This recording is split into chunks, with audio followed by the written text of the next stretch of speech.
Good evening, everyone, and welcome to the Irish column for Sunday, the 18th of May, 2025. My name is Paul Fitzsimons. I'll be joined by Anthony Casey and Martin, I'd say, in a while, and then by Orla later on. What I have to do is now, I'll just give you the gist of this. We're going to talk about what's going on around the country. We're going to talk about raising your flag, about getting your flags done, and Andy Quirk. The whole lot. We're going to talk about Africa Day. It's just stupid trans shit across the water that's already here in this country, and I have a few good things to talk about. But on today, I reached out. If anyone who knows, there was an interview done by Hermann Kelly last week on Gypsy Scholars or something like that, and there was a lot of things he said in that people. People were asking me, I met a lot of people this week and they were asking me questions about this, that, and the other. And I told them the story. I told them our story, what happened, the whole, because there seems to be just one story going out there. So I texted Herman earlier and I said, Anthony and Martin will be on the show in a while. You're more than welcome. Please come on and we'll put this to bed. We'll play your video and we'll put this to bed. And he just told me I was in a cult and this, that, and the other. So I'm going to check my WhatsApp now to see, does he want to come on? I'll do that now in a minute.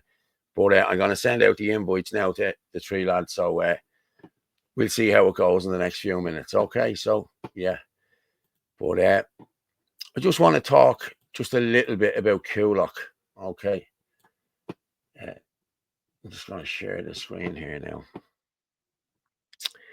Where am I back in here? Yeah, I just want to share the screen here. This is from a newspaper article the other day. And like I was up there the other night. We played a few videos, as you're seeing. It was great up there, you know what I mean? So this is it. The Department of Justice abandons Coolock Migrant Centre plans at former Crown Paint site in the factory. Okay, so if you read down through it, a plan to house asylum seekers on the grounds has been abandoned. The Department of Justice will not proceed with the project, which sparked continuous protests and even rioting last year. It was announced. I was there. Listen, rioting.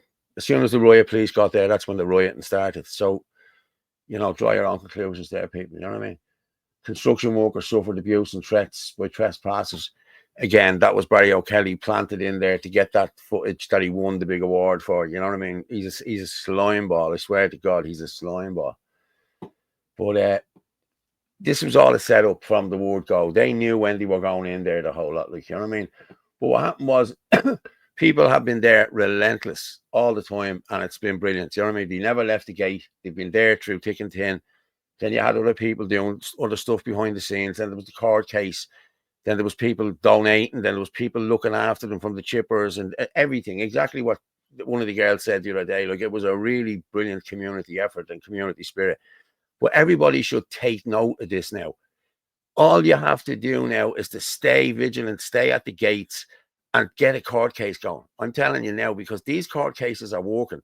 There's 2 or 3 of them after working here now in the last couple of weeks. You know what I mean? Basin Street was stopped the other day. Now, I don't know whether they had a court case or what happened, but this is happening, people. People are people are awake now. You know what I mean? They're awake. You know what I mean? And they're watching everything. And there's Irish flags everywhere. Everywhere you go now, any estate you walk into now, there's Irish flags flying out. So everybody should fly the flag. Everybody fly the flag in this country. I was actually on to Andy Quirk earlier about people who were texting me and ringing me and asking me, how do we donate to get the flags and the whole lot and everything else? And I was talking to Andy, and Andy told me, like, the lefties crucified him last year. Like, we all asked him to set up a GoFundMe, that it wasn't really fair on him to be, that's just the way we were. We said we'll try and do it, and we promoted it a bit. He got a few quid in, and of course the lefties dived on that and gave him loads of stick. You've so much money and you're begging for this, and so he just stopped it, and he funds everything himself. But what he said, and what I think is a great idea too, what he told me was people should just in their areas, say that says no groups, put a few quid in together in your says no groups, you know what I mean, and buy the flags, buy the bunting, fly the flag, you know what I mean, and Like, everybody in this country should have a tricolour. Everybody in this country. So if you're not in a group, just go out and buy one yourself. You can buy them, you know what I mean? You can make them up. Like, there's women that knit around the country, buy a few flags and do the flags. Like, you know what I mean? People will buy them, you know what I mean, if needs be, you know what I mean? But that's what we need to do. But as I said, back to Coolock, like, this is a monumental case, like, you know what I mean? This really is. Like, this is really after fecking up the Department of Justice and everything else, like, you know what I mean? Because people power does work. As I said, there was a lot of people involved in this. I remember the first protest up there on the Tuesday. There was 3,500 people there from all the different areas and whatever else, you know what I mean? Like, when they need to come out, they come out, you know what I mean? And then the day of the so-called riots, there was thousands out that day as well, you know what I mean? So, listen, people power, get out there and do what you have to do, okay? But yeah, I'll drop that back down there now. So yeah, that's what I'm hoping everyone do. Just buy your own flags and your groups, the whole lot, and do it. But as I said, that's a monumental case, and I might get Alan on one of the nights. I think the court case is next. Is it 28th? I think. I'm not sure now, to be honest. There's loads of comments there. I'm on my Sweeney now at the minute, so I actually didn't send this to Orla, so I'll send it to her now. Just bear with me. And geez, there's loads of stuff coming in through the WhatsApp as well, guys. So yeah, so keep sending it in, you know what I mean? I pulled down a few of the videos from the WhatsApp as well. Ferg's are sending me in something. Is that Leon? I done it. I have it pulled down already, Ferg. I'm going to play that in a while. Fair play to Leon. Fair play to him. I already have it now. And I'll read out that, what you want me to read out as well, Ferg. 20 minutes, Ferg. It's very long, mate. Very long. You know what I mean? I know. Oh, we'll see. We'll see in a while. We'll see how much. We'll see, Ferg. Leave it with me. Good evening, Paul. Good evening. Yeah, I haven't sent out any invites yet. I'm going to check my phone now to see. I have them ready to go there now. So I don't want to have people in and some people not in. You know what I mean? So that's where we are on this one. You know what I mean? So hang on. I'll just stop sharing that there. Oh, I have Mr. Murphy here. Oh, Mark, how are you? I'm going to send out them. How's things? How are you? All good. All good. Brilliant. Brilliant. That's what I like to hear. The old good weather has everyone in good form, hasn't it? The sunshine makes everything really easier. Brilliant. Makes everything easier.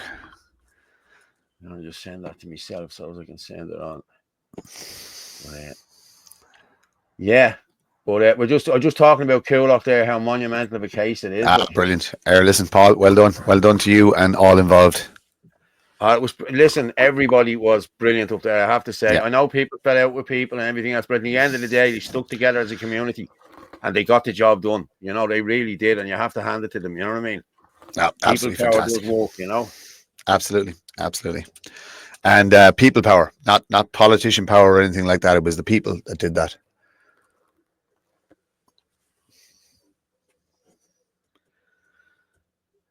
Sorry, there's Kevin. Just looking at Kevin. They went about it wrong to get go, Paul. 3 of us given 30 seconds to grab what we could from the crushed camp. I remember that morning that happened, Kevin. It was the night after the European Championship final. Like, that's what you know what I mean? People were watching football and doing everything. They were dead worried what they were doing, like, you know what I mean? Yeah, well, look, they just all converged. Kevin was in the camp. Kevin was in the tent or whatever. He had a tent or a camp ready. They just came in with the right lads, get your shit, 30 seconds, and the bulldozer took it out of there. Yeah, listen, I know all about that. The Clonmel camp did the same thing too. The guards still owe me a fucking gas stove, by the way, that I donated to the Clonmel camp, and they fucking leveled it with my shit inside it. So yeah, seen it. But, hey, look, big win. There's Dottie there. Hey, bro. Yeah. Well done to all involved. I met Dottie there. Yeah, I met Dottie there the other day. Release our people they banged up at the Coolock protest. Compensate the people that lost their jobs through RTE propaganda. Barry O'Kelly, shame on you. Tina says hello. Thanks, Dottie. Thanks, Tina. But yeah, it's like I'm going to be honest. There's a guy in there called I won't say his name. Everyone knows who he is. But what happened was your man Paul Connolly came there last year with Antifa. They were all masked up. You probably remember it well, Martin. You know what I mean? This is what happened. And they were all masked up. They came and tried to attack the lads with their flags, refugees, welcome here. What were they expecting? Like, you know what I mean? And the lads tried to take the mask off them, and your man's phone dropped. And one of the lads picked up the phone. Okay, that's exactly what happened. Nobody robbed his phone. Nobody did anything. But there's a guy sitting in Mountjoy for robbing his phone. You know what I mean? A young man. You know what I mean? Like, it's disgraceful. Like, you know what I mean? That's There's how the actually system works. videos on that phone. There was videos on that phone showing them planning this, and in the rooms, and all the faces, and the driving license. It was, Jesus Christ, man! If that wasn't evidence of them doing, you know, nefarious shit, what was? You know, it's disgraceful. What's he saying there, Brian? Irish lawyers matter. Stuff, Brian. Irish lawyers matter. Kulak says no, Paul. You've always been a gentleman to me and a friend. Yeah, fair play, Brian. I am. You're He's a good some guy legend, yourself, isn't he? Brian, Isn't he? Yeah, He's fantastic. Yeah. I'm on the laptop here now. Send us another invite on WhatsApp, and I'll try to jump in. I will in a few minutes. I'm just waiting, Kevin. I'm just waiting I've sent an invite away to somebody, and I'm going to run with this video first, and then I'll probably bring you in, Kevin. We'll talk more about Kulak in a while, but I'm just going to send off this now. No, it hasn't answered me. I wasn't expecting him to answer me, but you know what I mean. But I'm going to send it anyway.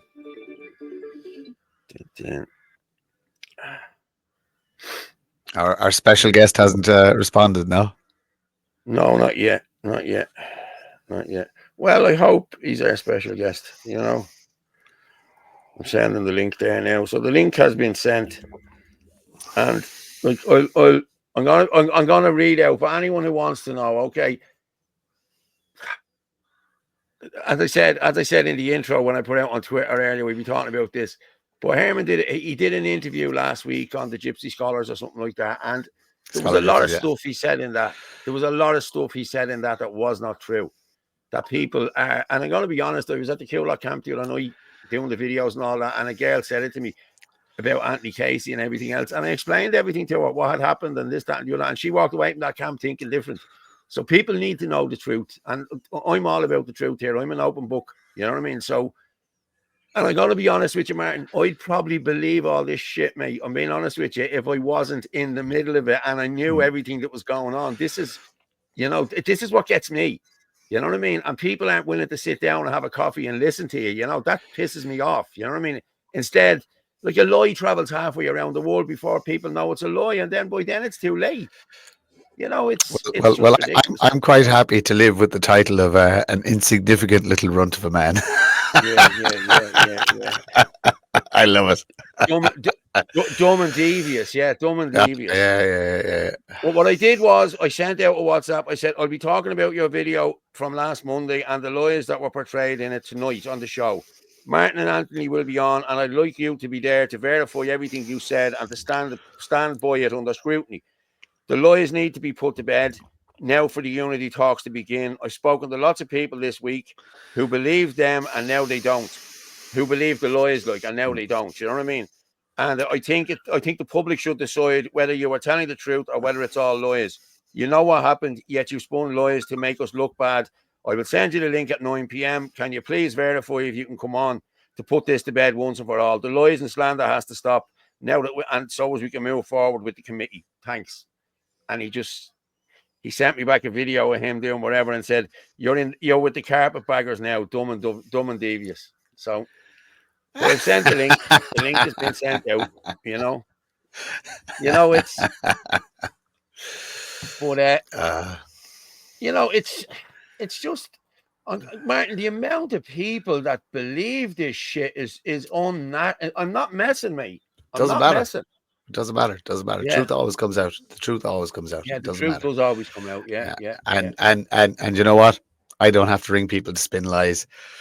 Anthony doesn't have to ring people to spin lies. You don't have to ring people to spin lies. Whereas they're never off their phone. They're ringing people left, right, and center. Do you know Martin did this? Do you know Anthony did this? Do you know Paul did this? Yeah. No. Yeah. Just it'd be great if you came on. I'd love to just put it to bed. Just say, Herman, I think you're a cunt. that's it. Stay out of my way. I stay out of yours, and that's it. I've never come after him on social media. I don't respond to his accusations. People can make their own minds up. I'm not here to tell anybody what to do. The man lied about me. I'll never forgive him for that. And that's it. Everything else he's done is the actions of a child, essentially. It's childish, petty, spiteful playground stuff. I'm here to offer solutions. He's there to offer whatever he's offering. I can't quite figure out what it is, but yeah, whatever. If you're brave enough, if you stand for what you believe in, you should be able to debate anybody on a public forum face to face. That'd be my thoughts on it. If you truly believe in something, you should be able to. You should have no fear of debating anybody face to face, what we'll say within a social media environment, publicly. And it's just you put your best argument forward, they put their best argument forward, and the people decide. That's how kind of democracy works and debate works. Anybody not willing to do that. Irish Freedom Party Cork. I worked for Ireland First. That's news to me. Hence my final statement in regards to Hermann Kelly. Okay, I think I have that statement there. I'm going to send that on there now in the next few minutes, and I'll pull that up and talk about that. Freedom Party Cork. But yeah, it's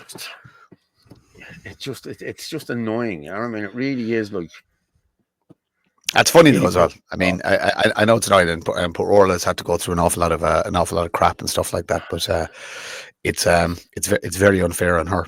But look, at the end of the day, it's good people can see him for what he is. It's good that people can see what he's like. And the only question you have to ask is that somebody you want as a leader? Because we've got 270 something of them in the Dáil already of that exact personality type.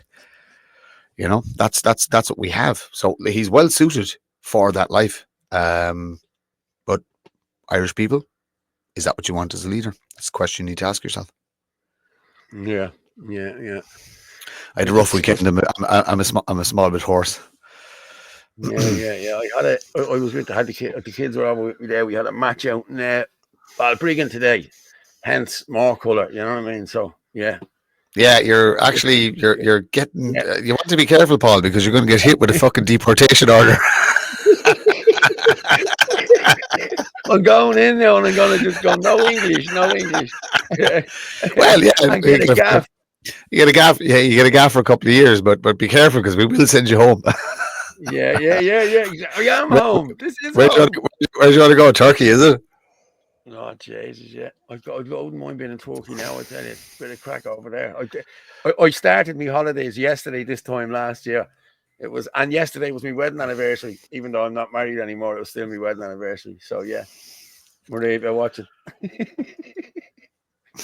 But yeah. Does he want to do the match?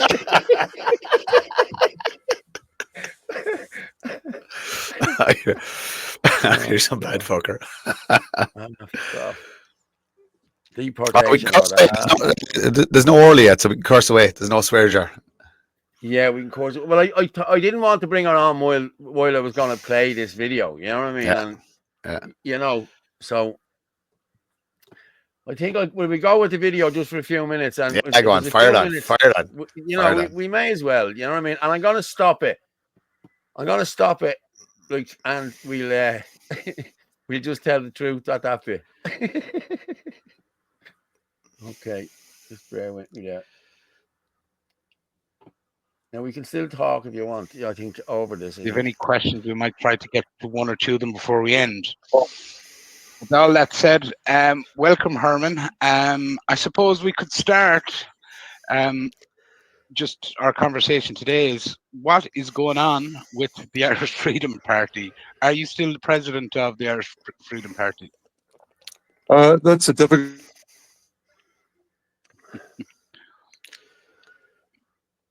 I've lost you there. Yeah, so I was just improving the Wi-Fi there. Sadly for John Leahy and co, that they didn't reach the 2/3 majority needed in the vote to change the constitution. So technically, I still am the president of the Irish Freedom Party. But hey, you know what? For the next 3 months, there's going to be a group of 3 guys looking to achieve what they described as greater unionist. Sorry, nationalist Was unity. that it? Was it? Pause it there, Paul. Nationalists in Ireland. Sorry. Was that? Let it go, and I wish him all the best. What did you say? You see the way he said unionist there? Was that a Freudian? Yeah, he said unionist, but was that a Freudian slip, or was he actually giving the finger to everybody? Because you know this sense of humor is like. Yeah. He's a dark fucker. Yeah. I think that was intentional. Yeah, I genuinely think that was intentional. Again, yeah, just let's hear it again, just to. Because Peter, unionist, sorry, it's unity in a union of nationalists in Ireland.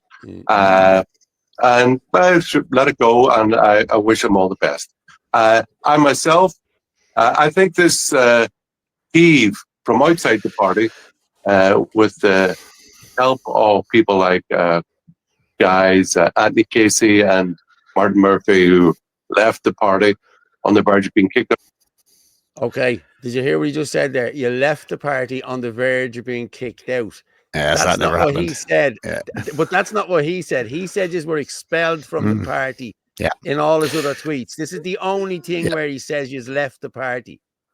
So what actually happened was the party was crumbling. Myself, on behalf of other members, reached out to the party chairman, Shane Lynham, and said, look, Hermann isn't working. Needs something to be done.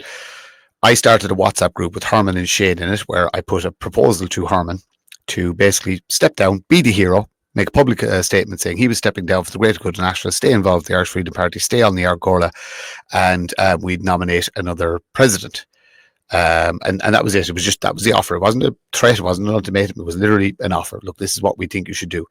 And the majority of the AC were behind this thing. And we all know what happened afterwards. Hermann came back with fucking allegations of me meddling with party funds, etc., and all the other nonsense that came after it. Spiteful behaviour, childish behaviour. Whereas he could have quite politely said no, and I would have gone, okay, and would have left. And that's exactly what happened. Hermann, he never engaged with me again after that. While I was in this group with Shane Lynham, talking to Hermann and Shane, that Shane has it's been the majority of it has been deleted now. Shane had after we left, Shane did a cleanup of all the WhatsApp groups, deleted the Men Behind the Wire group. He deleted Dorn, did the same thing. That look, lots of people were deleting evidence of them having been working against Hermann. But the reality was Hermann acted absolutely disgracefully towards certain candidates in the run up to the general election. And like I said, he started attacking Anthony. The funny thing is, Hermann's attacks started after I was on a space and Anthony was on the same space where Justin Barrett was on it as well. And Justin and myself got into a conversation about the future of Ireland, etc. And Justin said, after, kind of a back and forth, that because he was saying that, the elections were a waste of time and this, that, and the other. But at the end of the conversation, Justin said that actually, if he was living in Hermann's area, he would actually vote for Hermann Kelly, even though the guys don't get on as a nationalist candidate. And I actually personally think that broke Hermann on the inside, and I don't think he's ever been able to recover it, because the attack started the day after that, the very, very day after that. And you know what went on. It was ridiculous. I asked Hermann Kelly straight out in a private message, is this a dictatorship? And his answer was yes. And that was it for me. I was done after that, because look, I don't want. I believe in democracy. I don't want to work for a dictator. But the funny thing is, we left, and we're gone. We've nothing to do with IFP since we left after the election. Yet the attacks have not stopped. We have nothing to do with the party whatsoever. He's like a scorned fucking wife or something like that. It's bizarre behaviour, and not becoming of any sort of leader that you'd want running the country. The notion that myself and Anthony are somehow running Michael Leahy. I haven't actually spoke to Michael Leahy since I left the party. The last time I met Michael, the first time I met Michael since I left the party was actually at the protest in Dublin. I went over and shook his hand, big smile. Two of us said, well, how are you doing? Smiled at each other, said hello, and I moved on. Michael's a fantastic man. And Owen, I think I spoke to twice since we left, through WhatsApp messages, and that's it. So the notion that we're somehow controlling something it's bizarre, but it smacks of an individual who's under so much pressure, realizes he fucked it all up, and does not have the maturity or comprehension to actually be able to try and build it back. He just knows childish tantrums and lashing out, and to be honest, it's a bit sad. It is a bit sad because I had huge respect for Herman. I really did. I thought Herman was. I listen. I never said I didn't. You know what I mean? I really did. But I saw the side of him in the last few months, like leading up to this, and what happened with. Listen, it just. We'll play this again for another minute or two, okay? And we'll come back and talk about. We'll stop it again in a minute because it does lots of stuff about you. And someone just said in there, right? We're over this. Can we please stop this? We'll stop this when the truth comes out. That's when we'll stop this because it's my name, it's Martin's name, it's Anthony's name who was coming, is getting dragged through the mud on this, that we're this and we're that and we're this. We're none of them things. And this is what we're trying to say here tonight. And if Herman, come on, Herman, and deny it or you tell us. He's been invited. Yeah, he's been invited to come on. And the offer is, Paul, as I messaged you earlier on today, the deal is that if he comes on, it's just bury the hatchet, just accept the fact that we're on different paths, different roles, put it all to bed, make an agreement that if you don't like someone, just ignore them, move on, and just stay out of each other's lane. And I've done that with other people. I'm quite happy to do it here as well. But he has to come on and say that face to face in front of the public that he's putting it to bed as well, and he'll go his way, etc., etc., etc. But there's no stones been thrown from our side. No. Does not. Let's go here with the party in December of last year, former members of the Irish Freedom Party, and they have gone through various groups, nationalist groups in Ireland over the last year. Be that first, it was Sinn Nadina Media, which was started by Eamon Murphy. Then they came into the Irish Freedom Party. They disrupted that. They tried to either bring it. Okay, so what he's saying there is that Sinn Nadina was formed before you came into the Irish Freedom Party. That's a lie. Yeah, that's a lie. And Sinn Nadina Media, and Sinn Nadina Media has nothing to do with Sinn Nadina. Sinn Nadina Media was started by a guy called Eamon John J. Murphy as a company. So Sinn Nadina, the concept of it came about. There was a group of 12 or so individuals in a WhatsApp group that met together. It was mainly Tipperary people. They basically we threw some ideas around. Anthony and Shane Smith came up with the idea of Sinn Nadina Monágus for the plant or undercover operative that is Eamon John J. Murphy. Said for protection we should set it up as a company, and everybody said okay. He asked for everybody's PPS numbers and forms of ID and stuff like that, and he did set it up as a company with himself as 90% director, and that was Sinn Nadina Media. He then turned into an authoritarian and started trying to issue people. I mean, this is the problem. He was trying to issue a room full of alphas with written warnings and all this kind of nonsense. Like, and the fact that he didn't realize he was in a room full of alphas tells you he's not a fucking alpha. So that was fine. So the entire room just went bye-bye and moved and started another room. So every single person that was in Sinn Nadina just created another group and let him off with his Sinn Nadina Media, and that's fine. He's technically stolen a name, but we're not getting into that. Names are irrelevant. But Sinn Nadina is a completely organic, leaderless organization. There's a structure there. There's vetting. There's people. There's that's it and the other. It's non-political. It's just a thing. It's growing away on its own. It's absolutely fantastic. But it has absolutely nothing to do with Sinn Nadina Media. Sinn Nadina Media is a company that nefarious individual that most likely works for Herman or in some capacity is linked to Herman. So look, whatever. People can make up their own minds. Sinn Nadina is real, proper, on the ground patrols and minding your communities. Sinn Nadina Media is a imposter. He's Walter Mitty as far as I'm concerned. That's who John Eamon J. Murphy is. He doesn't even know his own bloody real name. Yeah, he's a Walter Mitty type, not to be trusted, nefarious individual. Steer clear of him. Not good news. Again, the amount of info and dirt we have on him. Do you know what I mean? Yeah. But like we won't go into that. But that's put Sinn Nadina to bed. That Sinn Nadina was already formed. Well, we were in your freedom party. That's when Sinn Nadina Look, Herman sent Eamon down to Clonmel to spy me because it was Herman who gave this Eamon character my phone number that rang me to said, look, I was oblivious to it at the time.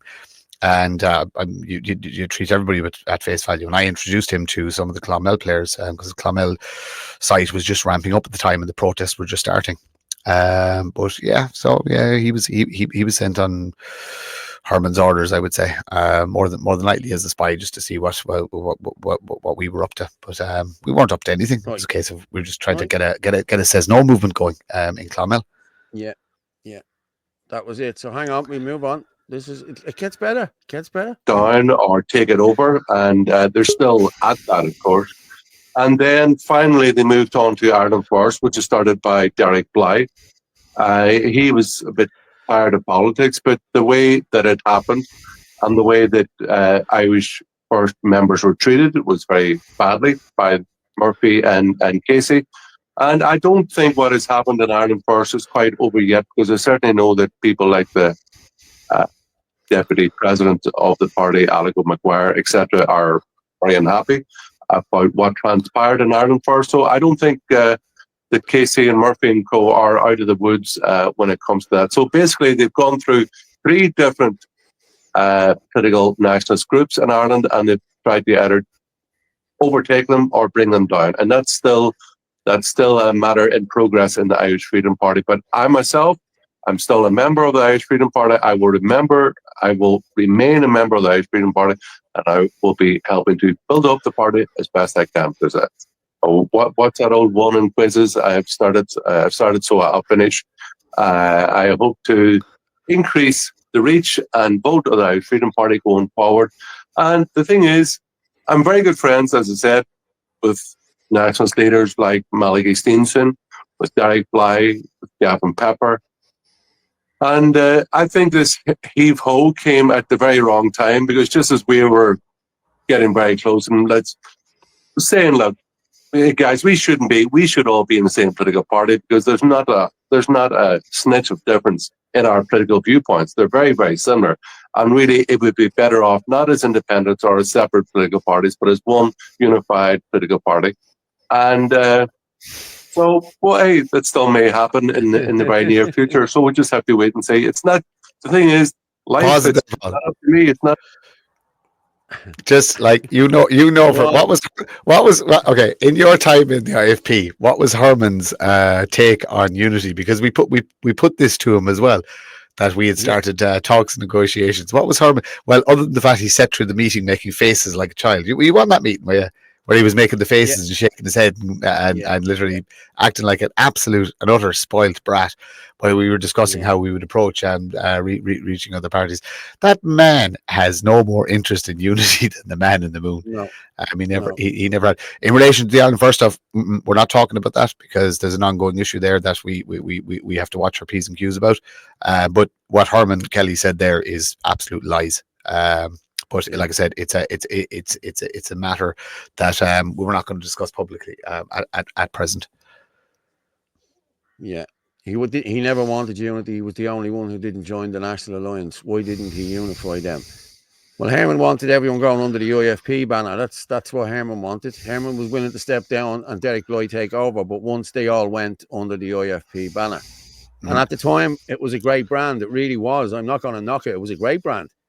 Like, they went from being the top nationalist party, and within 3 weeks they were gone. The members are down to nearly. But who fucked it? Yeah. Oh yeah. I know.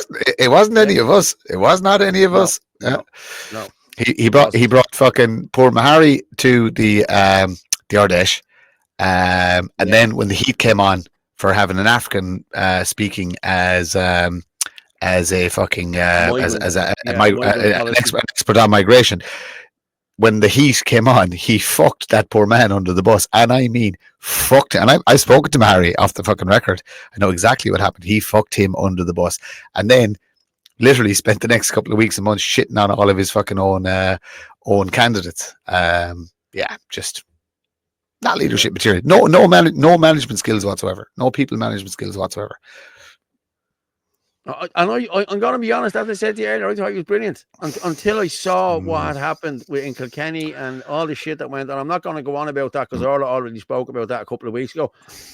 But people in the chat there are going, what he did to Orla was disgraceful. And I will say, Orla asked him 3 times, would he step down?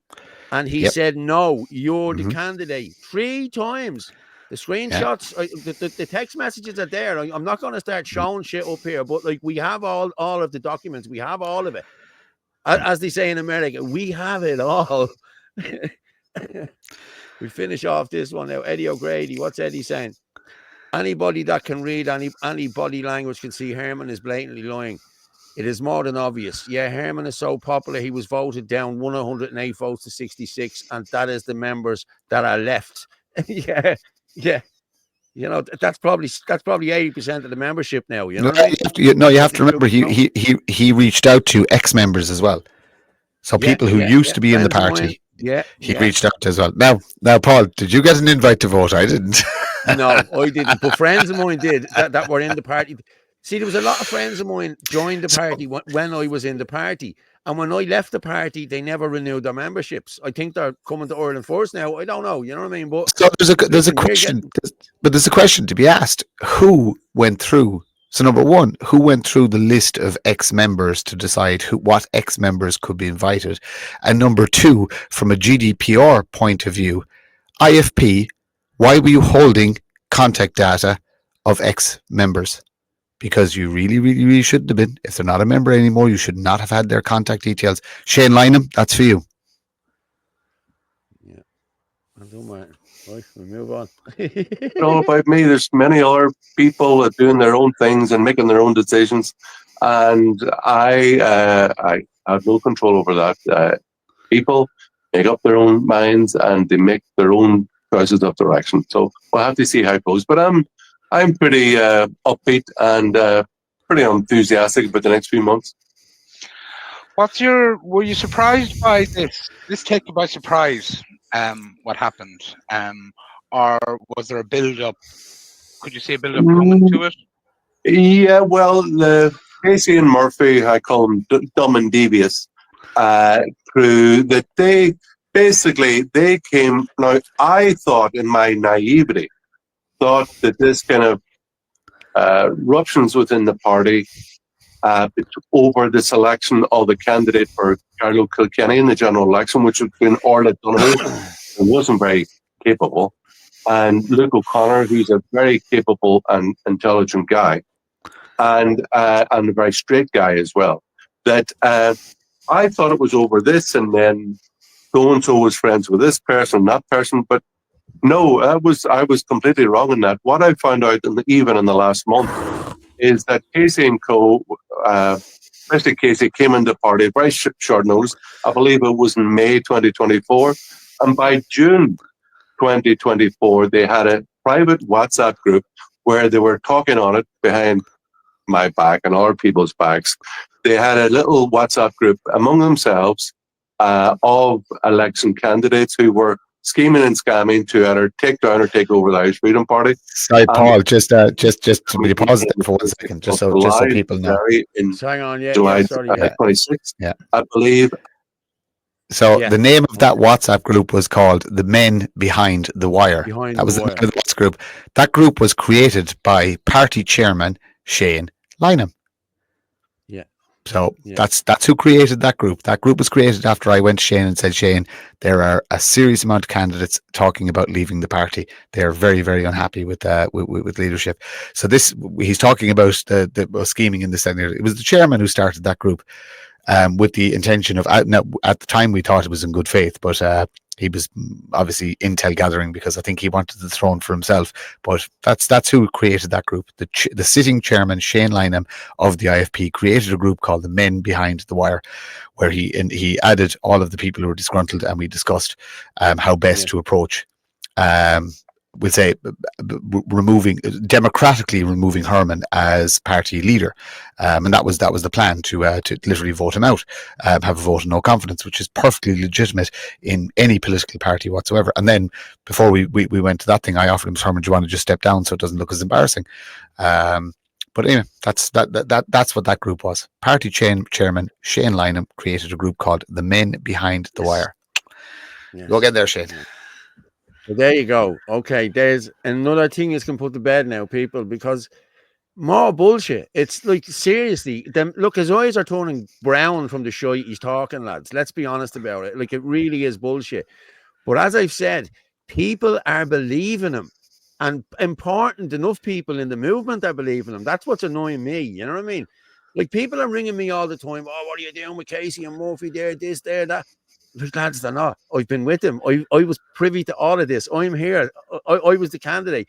And what he said about Anthony there coming in last minute in the thing, people have to realise Anthony Casey knew nothing about politics. You know what I mean? Anthony Casey, I got Anthony to help me with this podcast last year around March, I'd say it was, probably earlier, February or March. He came in, he was helping me. I was a member of the party. We used to talk about the party. He used to ask me, well, we used to talk, and I says to him, listen, you're running Kildare for us, will you? We're looking for a councillor. Herman asked me to ask Anthony, would he do it? It was Herman who asked me to ask Anthony to bring Anthony on board.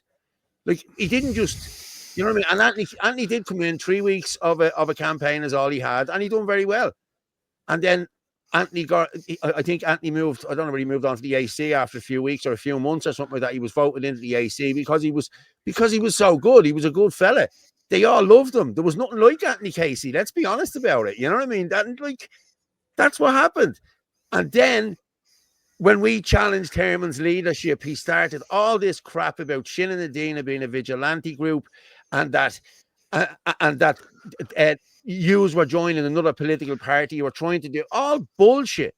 None of that happened. Like, of all the things that didn't happen this year or last year, that was the one that didn't happen. You know what I mean? So he's just full of shit.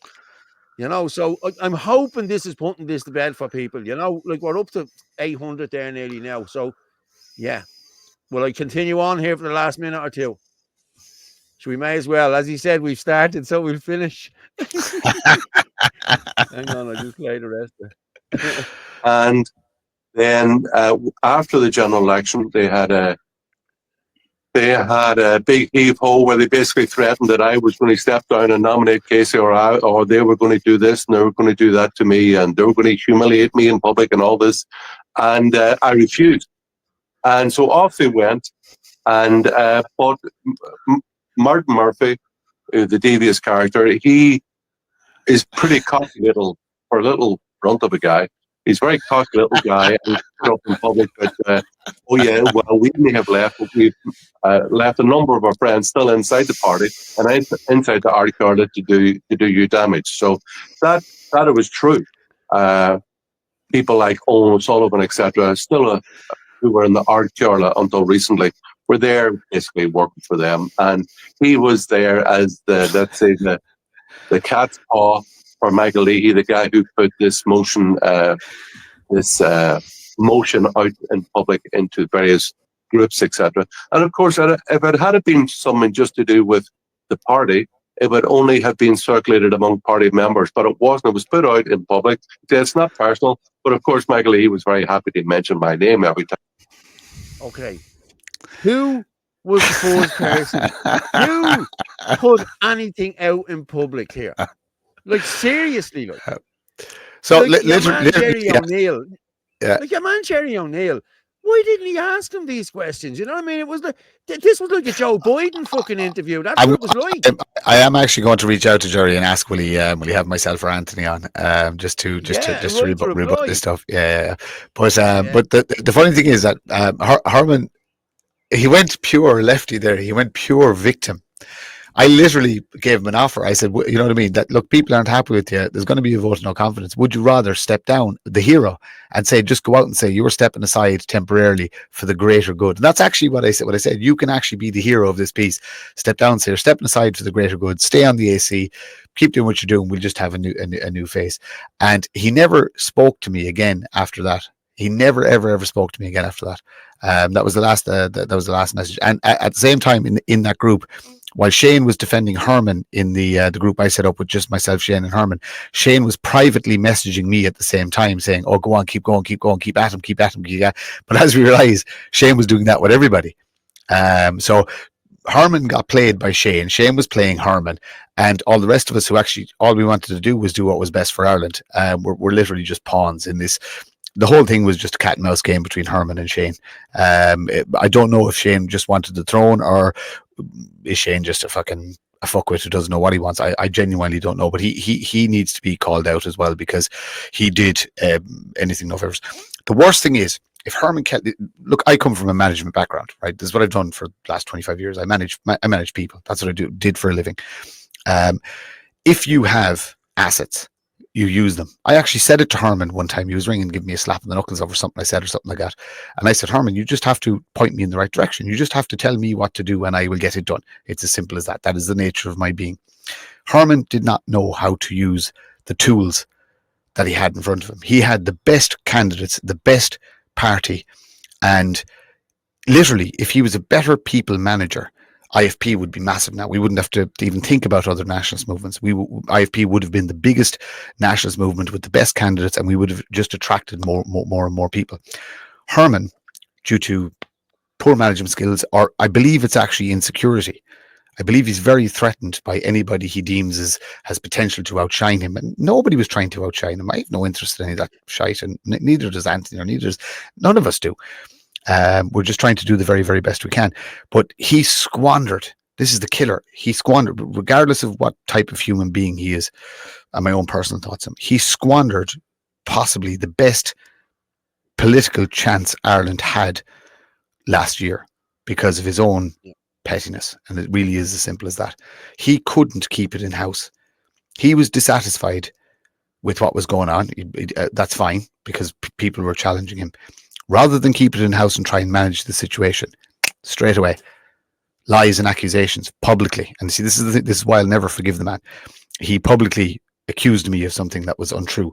That the party chairman then had to issue an apology letter in relation to finances and stuff like that. And then there was loads of other accusations and nonsense and stuff like that. But I will never ever forgive that. So you know what I mean. As long as I'm not going to speak, like, this is probably the last time I'll ever speak about him publicly, and it's only a rebuttal to what he said about me. And after that, it's done and dusted. But that's what people should remember about him. Due to his own failings and flaws, he squandered the best political chance that was available to this country. And at the time, IFP was the best political chance. He ruined it. Not party members, not any outside influences. One individual destroyed it. And his name is Hermann Kelly. All you have to do is look at the history of the party and look at the history of names that have gone through that party since its creation. If you look back at the names that have been in that party and the potential that party had, Dolores with the Powell, skills, Ben Gilroy, Ben Scallon, every single one of them, every single one of them will tell you the reason they left was Hermann Kelly. No other reason. Hermann Kelly is the reason they left. So there is the problem. It's a pity. It really is a pity, because it was a fantastic brand. The concept was fine. Michael Leahy is a fantastic human being. And whatever Michael, I wish him all the success. I really hope his negotiations are successful. I really wish that man the best, because there is a true patriot of ERA and a fantastic human being. And all the others that worked behind the scenes to challenge Herman. Fair play to you. You do, regardless of whether we get on or not, you have my respect. So I do wish IFP all the best. You have to keep fighting. If you want that brand to be able to reemerge at some point, you need to oust him completely. 3 months isn't enough. You have to get rid of him completely. And the nationalist movement, my advice to the nationalist movement would be, if that man ever gets a microphone on a stage at a protest again, it should be the same chant that Sinn Féin get.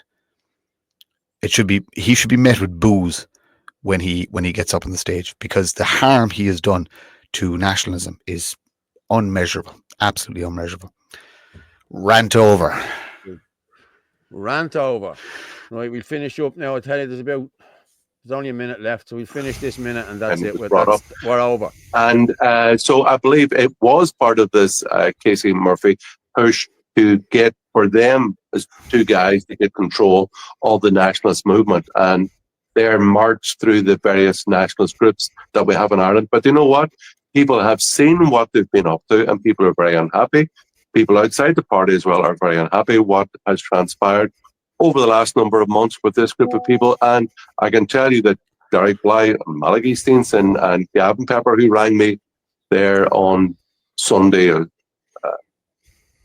during the week as well, that they're not happy with what has transpired. So we'll have to see how this plays out. Well, you just, based on everything you said there, you made a number of claims there, and that we will say, I'm sure other people on the other side of that might dispute some of them, but I'm not going to challenge you on them here. But all of this says to me, as somebody that's kind of looking at this, and I think a lot of people are like me, is that we're looking into the nationalist parties, the nationalist movements, the people that are, you know, high profile on social media, and it just looks like a mess. It's like, Yeah. who do you trust? Who do you don't?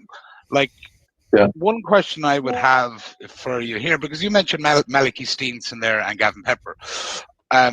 They ran as independents in their election, got elected as independents, yet, and I'm only asking this as a question, why are they framed?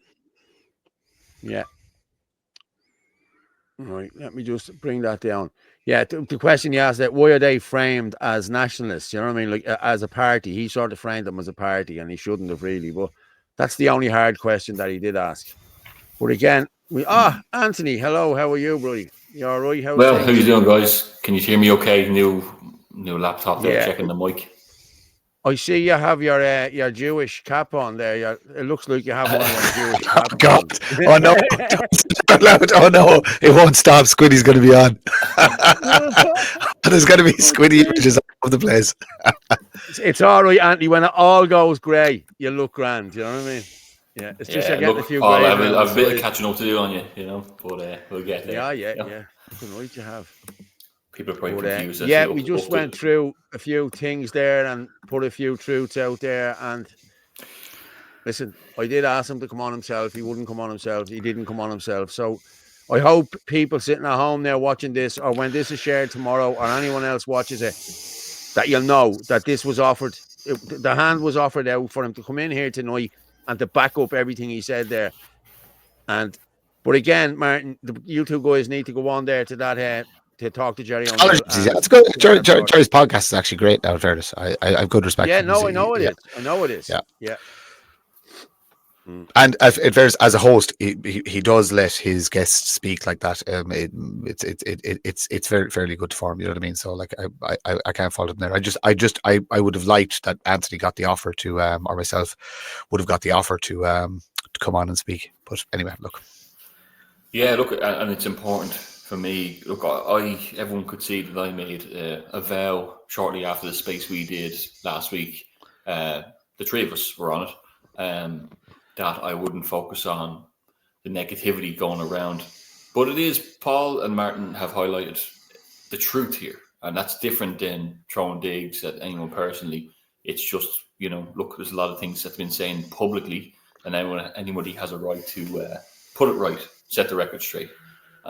So fair play. Look, it looks like it's one of those situations that is going to have to come to a head, you know, so that we can all gain a bit of unity.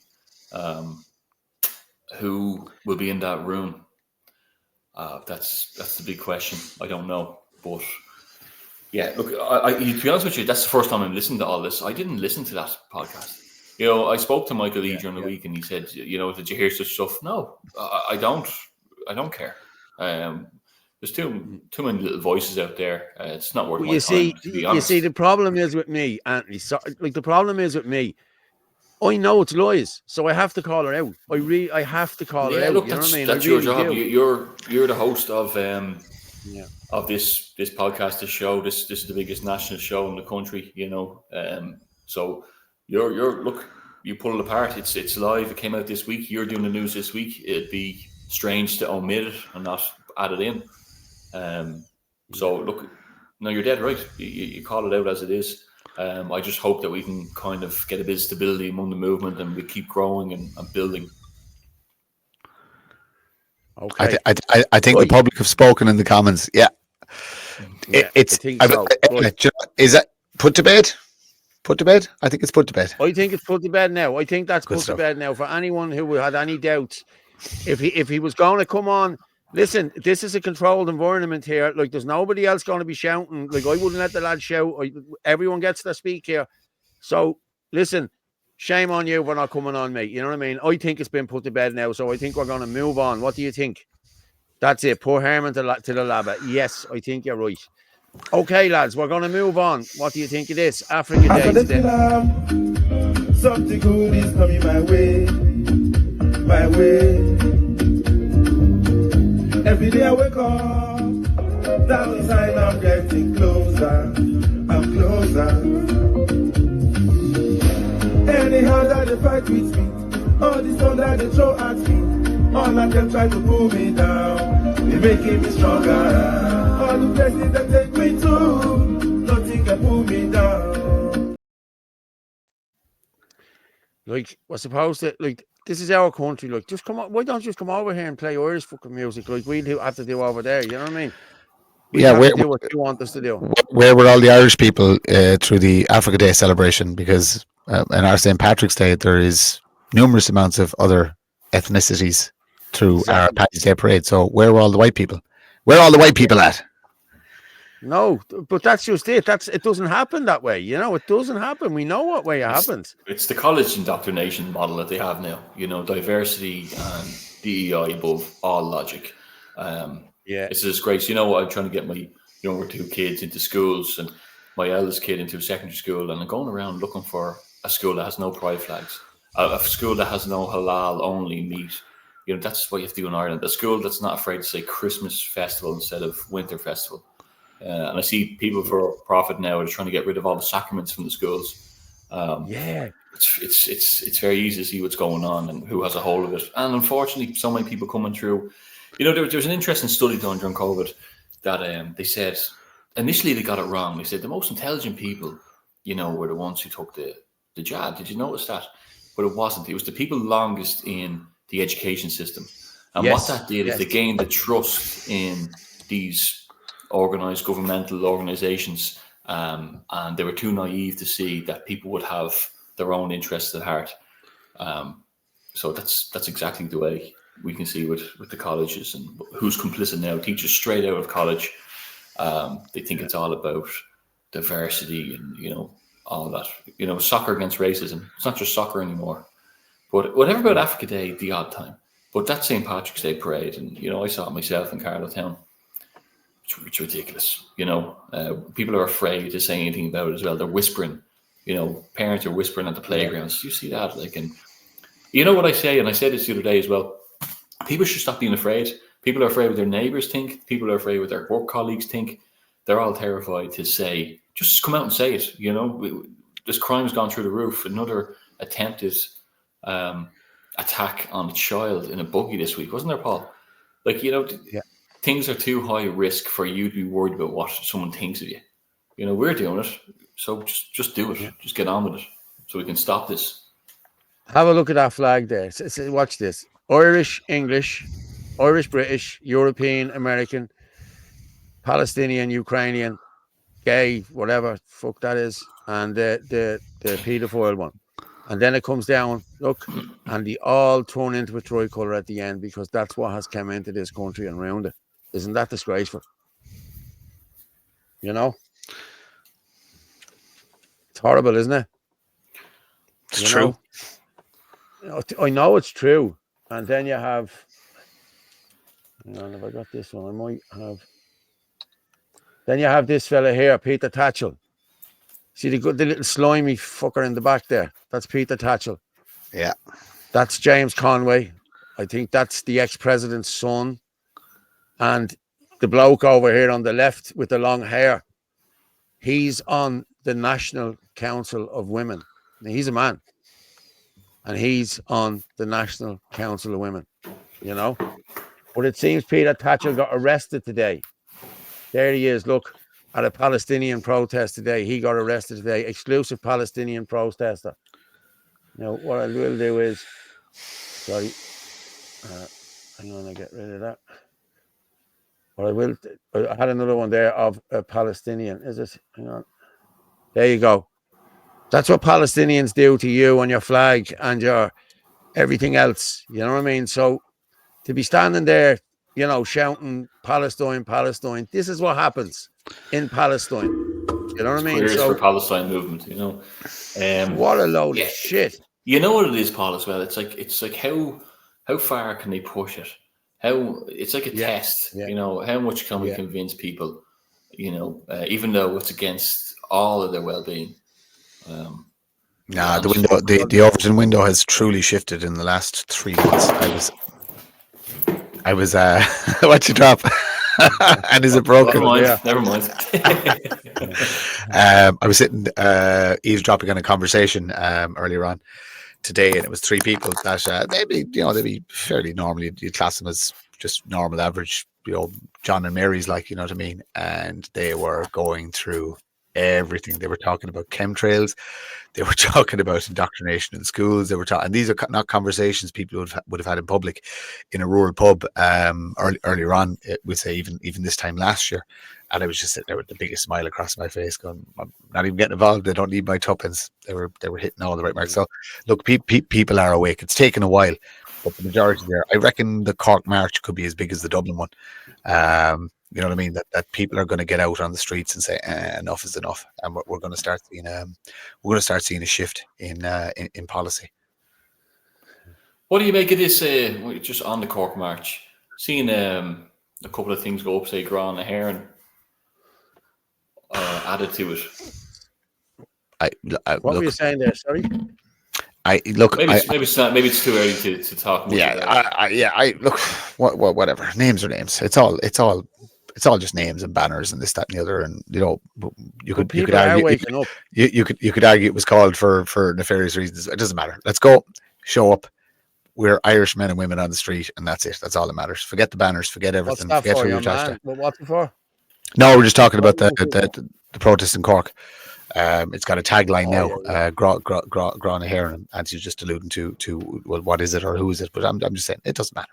Men and women on the street. That's it. Movement of people on the street. Loads of tricolours, loads of flags. Bring your banners. Whatever you're proud to stand behind or stand beside. Just do it. Just do it. People is all that matters. Don't forget Limerick on the 14th of June as well, people. If anyone wants to go down and help Limerick out, Limerick's always having and Waterford hospital. Yeah, the guys in Waterford. There's a great Waterford. There's no movement down there. Just put the shout out, put the call out. We'll be there. Just put the call out. We'll do every city. We'll do Galway. You know what I mean? We'll do every city in the country. We will do, and we'll do the big inland towns as well. So the local people who've been fighting on the ground. Put the shout out, and the rest of Ireland will be there to support you. So we should have a rally in every single large town and city in the country. And I know that the smaller on the same day the one in Cork is on, there's going to be smaller ones in towns all across the country as well. So people power, it's all that matters. Forget the banners, forget the colours, forget the names. Lads, wait till you see this. Wait till you see this. This is the bomb. Jaden just sent this in to me, yeah. That's what I was laughing at when you two were talking. I can't see it. And is there a picture up? No, you'll see it now. Okay, let's play it again. Paul is libertarian. We don't no need for martial law. We need gun rights. We do need gun rights and private borders. That's exactly what we need. I remember one day, it was the birthday of my love. You came to my heart, my eyes wide open to you. I still want me, how you take my head inside. Kiss me again. You're getting very Putin like in some of those images. I'm telling you, yeah, it's great, isn't it? I don't give a shit. It's only images. It's a bit of fun. That's all it is. Stuff. Let them good stuff. Well done. Go mad on this, like. Well done, Jaden. Where's my doll, Sarah Hardy? Where's my doll? Did we not do a doll for you? Jaden, I want one of me riding a dragon with a lance, please. I attended a demonstration in Belfast yesterday. I was very disappointed at the lack of support from this side of the border. I left Wicklow at 9:40 on the train. We need to unite. Got a nice welcome. Yeah. It's a lot of people won't travel down, mate. A lot of people won't go down. Listen, we can it's hard enough to get people out to protest in Dublin without getting them to travel up there. And a lot of people are Republicans and against going up there and standing with people up there. And listen, that's up to them. You know what I mean? So, yeah. So there's a lot of people won't go up. You know what I mean? So there's a lot of people still getting stick that went up last year. Like, you know what I mean? Like, I'm getting stick over going up there last year, and I didn't even go up there. So, you know, come on. You know what I mean? Look, I'm still getting stick. You know what I mean? We're all getting it. It's ridiculous. It wasn't even up there. Like, I had nothing to do with it. Okay, I was part of the queue that says no, and they brought the banner up, but like, nothing to do with me. Couldn't give a shit. You know what I mean? Oh, Orla. There's Orla. I'll bring Orla up here now. Hello, Orla. How are you? Watch the numbers go up by 300 like that. Yeah.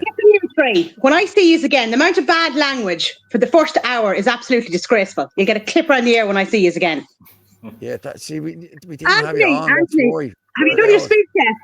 I'm ready for you. What is it? The kitchen roll. Have you done any speech yet? I'm ready for it. Oh, my speech. Sorry. Yeah. No, Yeah, I and haven't. there's You know Kevin, what? and there's Kevin. There's Kevin Coyle in the comments there. Yeah, me too. Haha, never live it down. Kevin didn't go either. He's nothing to do with it. You know what I mean? And it's just shite. Like, you know what I mean? Paul Fitzsimons himself. Yeah, Paul Fitzsimons or whatever. Eddie You know Powell. what, Orla? I was at my uncle's 50th last night. And I barely slept. I'm wrecked. I was up north, actually talking to the north. It was in Fermanagh. So I'm not long home. So I'm kind of dazed here a little bit, but hanging in. I know. I was wondering where the synth was. Yeah, you know what? It's an old throwback. I got this in the centenary. It's a Constitution on the back of it. Can you see that? Yeah. It's Cool. yeah, my dad has one. Yeah, but I have one now on the show, so we just make it about me, please, for a few minutes. Oh yeah, no problem. Yeah, I thought I'd wear a shirt tonight. I was dressing up. I thought we were expecting royalty in to talk tonight, but hey, didn't happen. Hold on a second. I want to know what you were doing in Fermanagh. My uncle's 50th. Huh? My uncle's 50th. Oh, family occasion. Okay. Yeah. Hi, Father. Yeah, I'm sure all have seen it. Yeah, Jesus. Oh, is my Twitch bag? Is it? It'll be all over the place. No matter you're up meeting, you're meeting yesterday. About you, fuck off. We were at a 50th, you cock. This is how rumors start, you know. You're better off just saying nothing. No, I was asleep or I was on the gargle somewhere. Don't worry about it. How's your? Oh, look, Patter's on already. Look, fuck's sake. But you seen the video, Jaden's video, did you? Pather, I've seen your messages. All is forgiven. Love you. Okay, lads, I'm going to just... now, wait, hang on. One of the lads put up a video. Did it not pull down? I thought it did. Paul, the reason you're wearing that white shirt is to try and show the colour, but when are you going to start going brown? You have to come in out of the bleeding sun to go brown, you know what I mean? Like, seriously, you know what I mean? I thought I pulled that down there. But look at that. I have an offer there for a steak. I'll take that 100%. That's me breakfast, steak and eggs. Can't beat the old carnivore diet. I'm not strict on it now or like that, but I tell you, it fills you up, gives you a good bit of energy. Yeah, some start today. You can't beat a steak. Yeah, you can't beat a steak. But I thought I downloaded that, but I didn't. I just have to go through here and do it. There was the homeless. I want to go with the homeless. All right, people sleeping rough in town. I said we'd speak about this because this has gone ridiculous. Hi everyone. Tonight I'm in Grafton Street in Dublin City. As you can see, we're beside Beauty's Cafe, infamous part of Dublin City.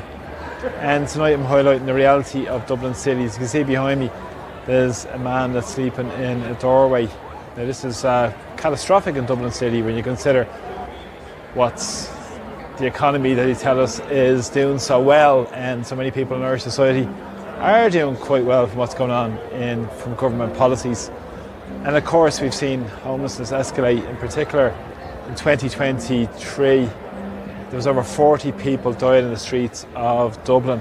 This is absolutely horrific. Around yards not away from here, up in St Andrew Street, a man was found dead a number of years ago as well. And then we see all the cardboard that's laid out, and this will be used by people to sleep tonight in the doorways. The most recent rough sleeper count in Dublin, so-called rough sleeper count, was 120, and this was conducted about a month ago.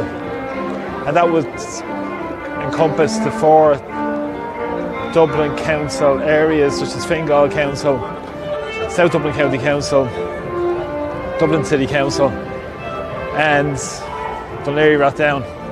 Now of course it's well in excess of this in reality, because many sleep in parks. Unbelievable. Yeah, no, it's scary, isn't it? Record numbers of homeless, and they're just throwing out PPS numbers, people coming in. I know. Throwing them houses, no tax, no repairs to their car, no repair costs. I was saying the other day, I think we said it here before, you know, there's people here given houses and apartments, and they've gone home to Ukraine. And people think that, you know, something to do with the Ukrainians, it's the other people coming in, but it's as corrupt there, you know. Yeah. They're back at home. They're all, you know this, Orla, outside the bypass centre, beside the courthouse in Carlowtown, St. Bridget's. St. Bridget's, yeah. Previous nursing home. Yeah. They're saying that there's just people going in and out that are there, the Land Rovers. This is dropping their kids off to school and stuff like that. Brand new, like a few-year-old Land Rovers worth 40, 50 grand. Well, you see, if you remember, St. Bridget's goes the whole way back. You know, they built on, I think, like chalets at the back of it as well, but it goes a way back and you can't see properly, like, we'd say the cars and all that are parked. Like, you can see a bit through the gates, but either side you can't see properly. So, like, you'd have no idea what's parked there or the amount that's parked there. That's important as well. You know, just what we were talking about earlier on when I kind of came onto the scene and stuff like that. I did do a video about this, but I was out in them, Carlos says no protest on Dublin Street back just over 2 years ago now. Do you remember there was a night in particular?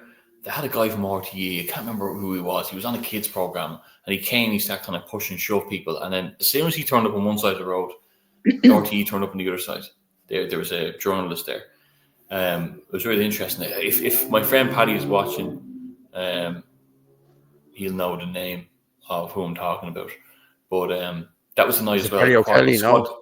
I can't remember. You know what? I wouldn't even know what to say. But a squad car pulled out, drove straight up the road with the sirens screaming, and it was a foreign national who was out with a knife in the apartments in Grey Cullen.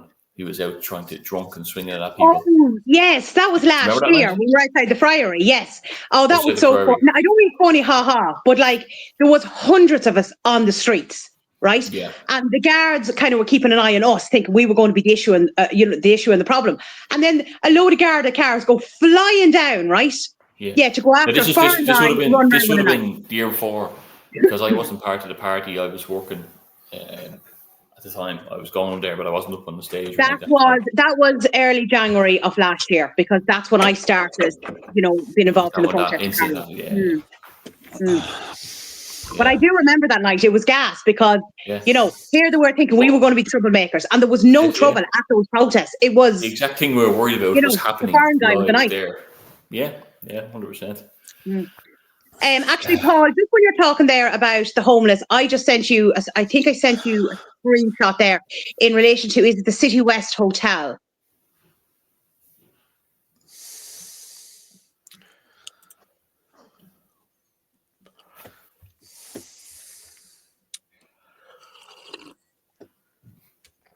You're muted, Paul. I thought you said you're beautiful, Paul. You're muted, Paul. Okay. Well, yeah. Oh, yeah. That's exactly what I said, Paul. Yeah.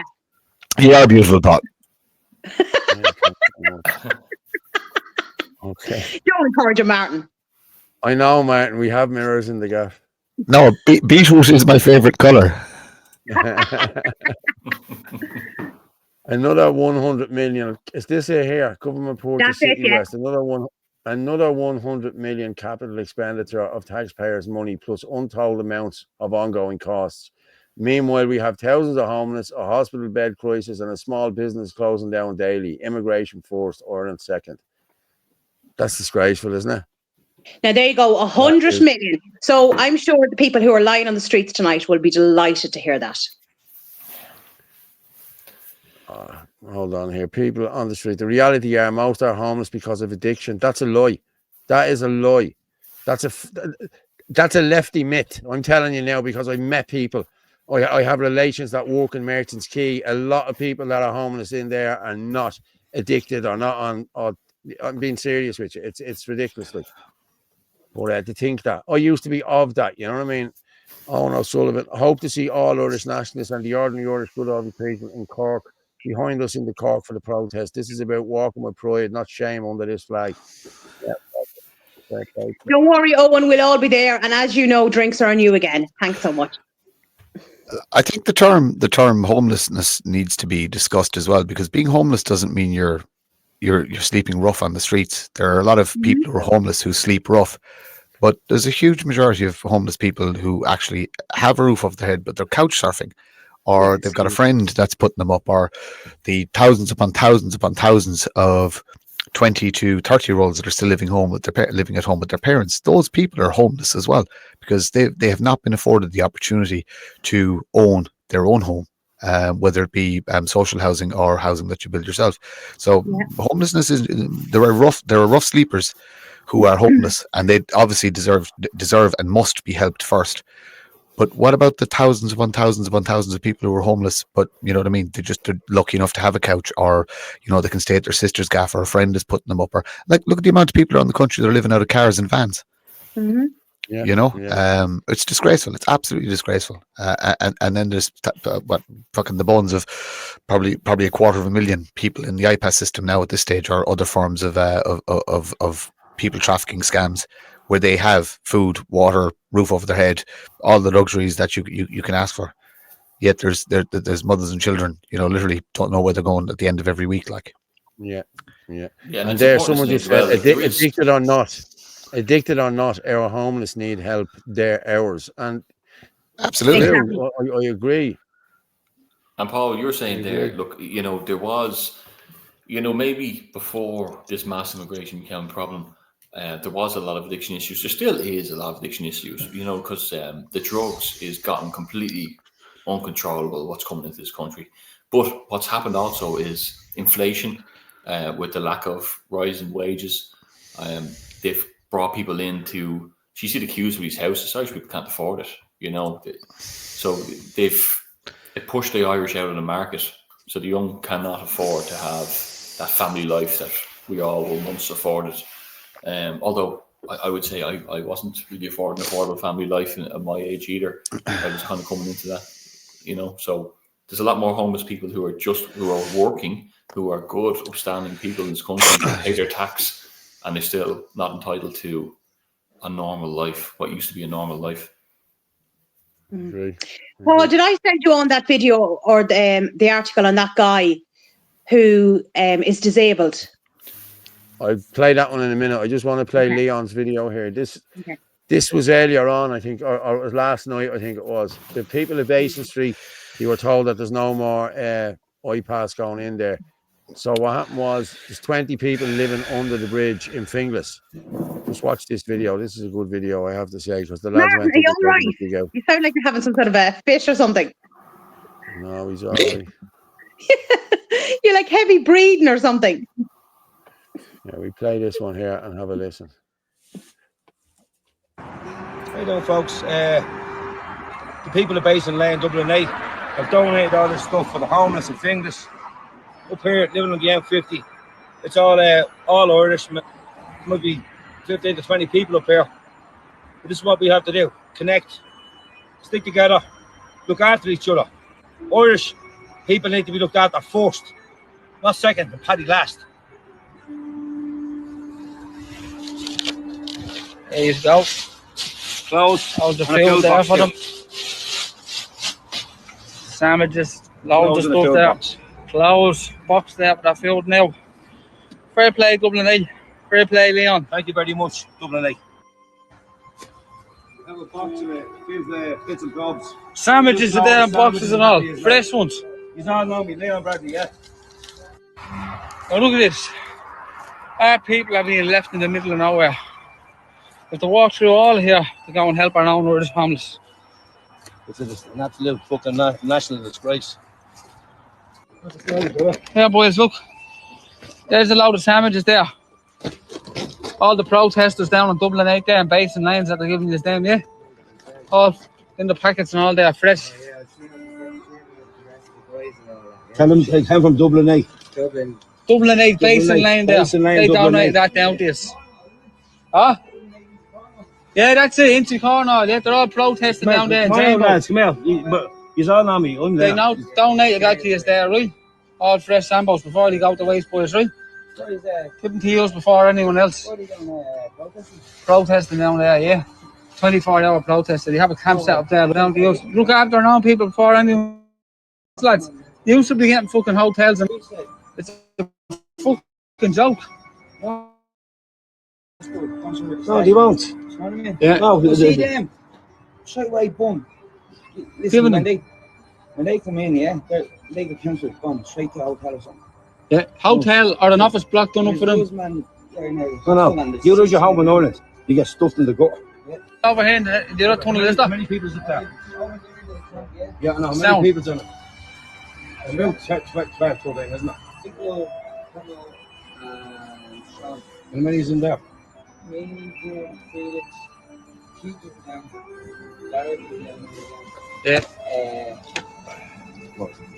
Hamlet. Some girl, she was homeless, but she had no house out. Said, listen, move here. We'll have to look after the women that's homeless as well, boys. Fair play to you. Yeah. You just take that box of clothes. You just take that box of clothes. Can you open that? There's a box there to put the food in and the clothes and all, yeah? Will that fit in there, will it? Try and take the lid off it. Hold on. Still won't fit. Throw it up over there. Get up over there. Yeah. Right, there's women's jackets and that as well. Right. I'm not going to compact them in. A couple of man chasing out of jersey. If you don't like them, burn them. All right, lads. Right, take a handy, lads. Right, I'll see you again. We'll be back up to the bathroom bit by bit. So, yeah. There you go. This is where our Irish people are left to live in. Tunnels under the M50. Look after yourself, mate, right? Well done, Dublin 8. Fair play to you, looking after our people.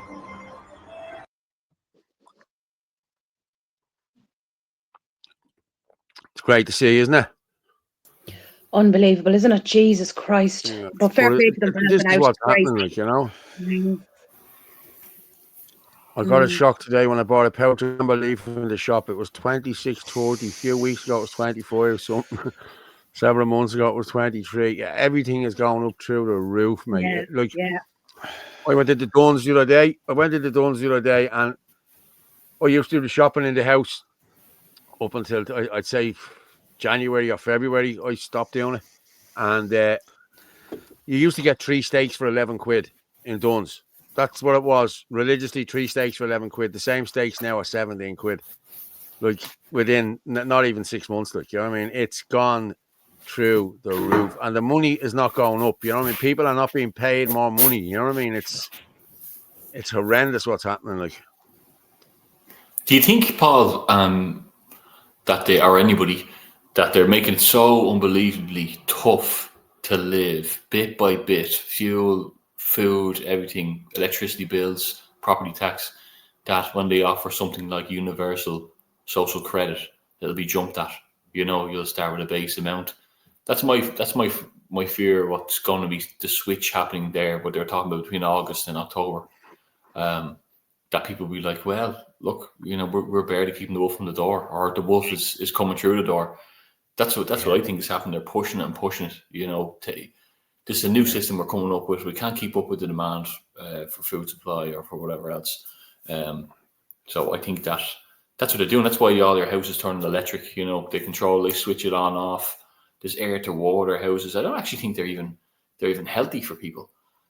People are saying that even their Christmas trees don't survive feck all the time because all the moisture is sucked out of the air. They're taking away self-sustainability, taking the stoves and chimneys out of the house. I think they've been readying us up. They have a lot of these 10-minute towns already in that Southern Assembly.ie. Yeah. They're geared up. You know, I remember driving to Sligo. I have one of my personality flaws is impatience. I did a bike to work scheme about 2 years ago. Martin and Orla, maybe everyone knows about my impatience. Sometimes I get tunnel vision, but I'm the same. I got a bike with a bike to work scheme, a mountain bike, about 2 years ago. And your man's like, look, I'll get it out to you. I hope to get it out in the van by this week. If not, it'll be next week. And it's affect this. And I took a day off work and I drove to Sligo to get the mountain bike, you know. And on the way there, I went through every town. And in every town, they were working all around. The councils are out in every town doing upgrades, you know, traffic lights, different bits and pieces. And it just always makes me think, if anyone is from Carlow, and already you'll know this big ominous building sitting as you come into Carlow, near where the old Braun building is. Big building, IDA on the right-hand side, empty, has been empty 3 or 4 years. A lot of money spent on it. I saw a few buses drop up there, Corbally buses. They're used to ferrying the iPads and this, that, and the other. No one's gone in there. It's very industrial looking. But one day, about a year ago, I went on Google. It's the only time I ever saw a brand, a company name attached to it. It was the Green People. And when I looked up what the Green People was, it was these people who take contracts off the council to do up infrastructure in towns to make it more sustainable and green. Now, that's gone since. There's no name on it anymore. But I thought it was interesting. I just happened to catch it when I was talking about the building to someone. So look, I think they're gearing up and they're fast down this road. And, I hate to think that they're throwing us out red herrings and making us fight among ourselves and all this kind of thing. But what can we do? We're not wide to all these plans. We're trying to catch up with them. We're reacting. And that's what we're trying to do with Ireland First, trying to make a party that's not reacting anymore, that's building and prepping. Because someone said to me, politics isn't going to sort this. It's going to be a 1 million man march in the Dáil. And we're going to tell, look, you've had enough time, get out. But who do you replace them with? You need to find the most honest people you can replace them with the expertise you can. And that's the beauty of what's been set up at Ireland First, different committees. And that's the angle there. But can't be the only angle. We have to look after our streets. We have to do everything we can. But we should be wise of what's coming down, what the globalist plan is here. Yeah. Well, the big one to stop now coming in is the digital currency, because that will affect us all over. Yeah, if you can contact us there at 0892031521. You can also get us on Fitzidub at Fitzidub at Neil Casey at Ruggermurph27. You get us on Facebook, Prophet Simons, theirishchannel.com/live. And if Herman had to come on, I was going to share it out to the Irish Freedom Party one, but he didn't come on. We'd have been up in the thousands by now.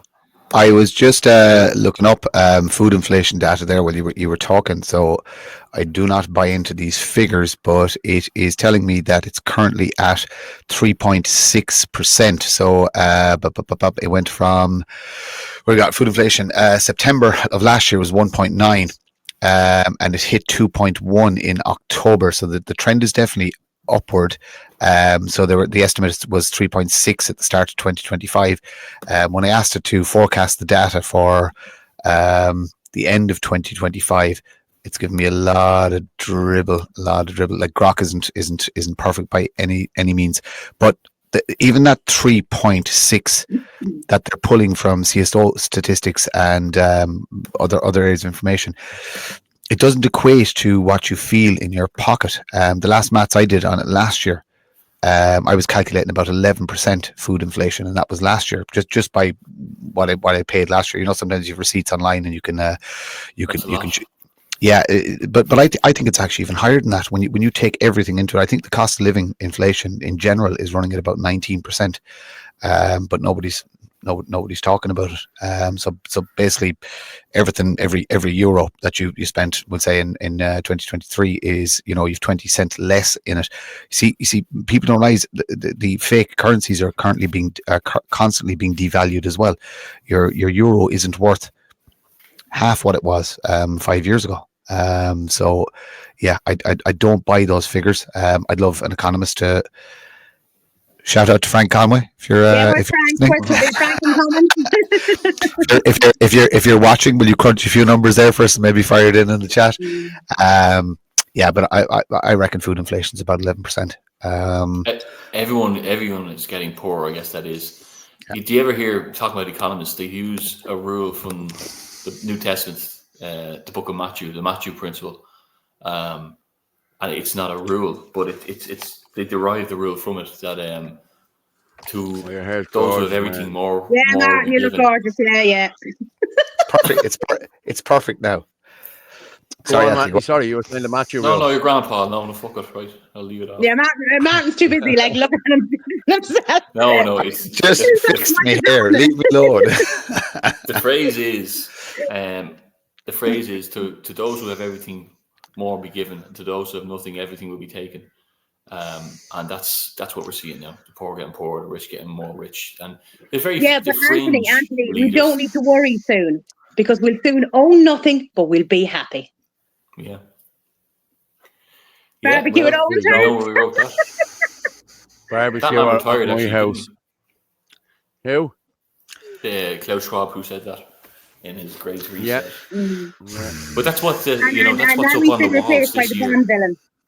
Sorry, Anthony. What's up on the walls all in the last 6 months is the UN sustainability goals, and I know because they're trying to get our kids to take their favorite one home and paint it and bring it back in. That's also on the colleges. You know, some people in my come on group where it's all push for this now, so they're ramping up.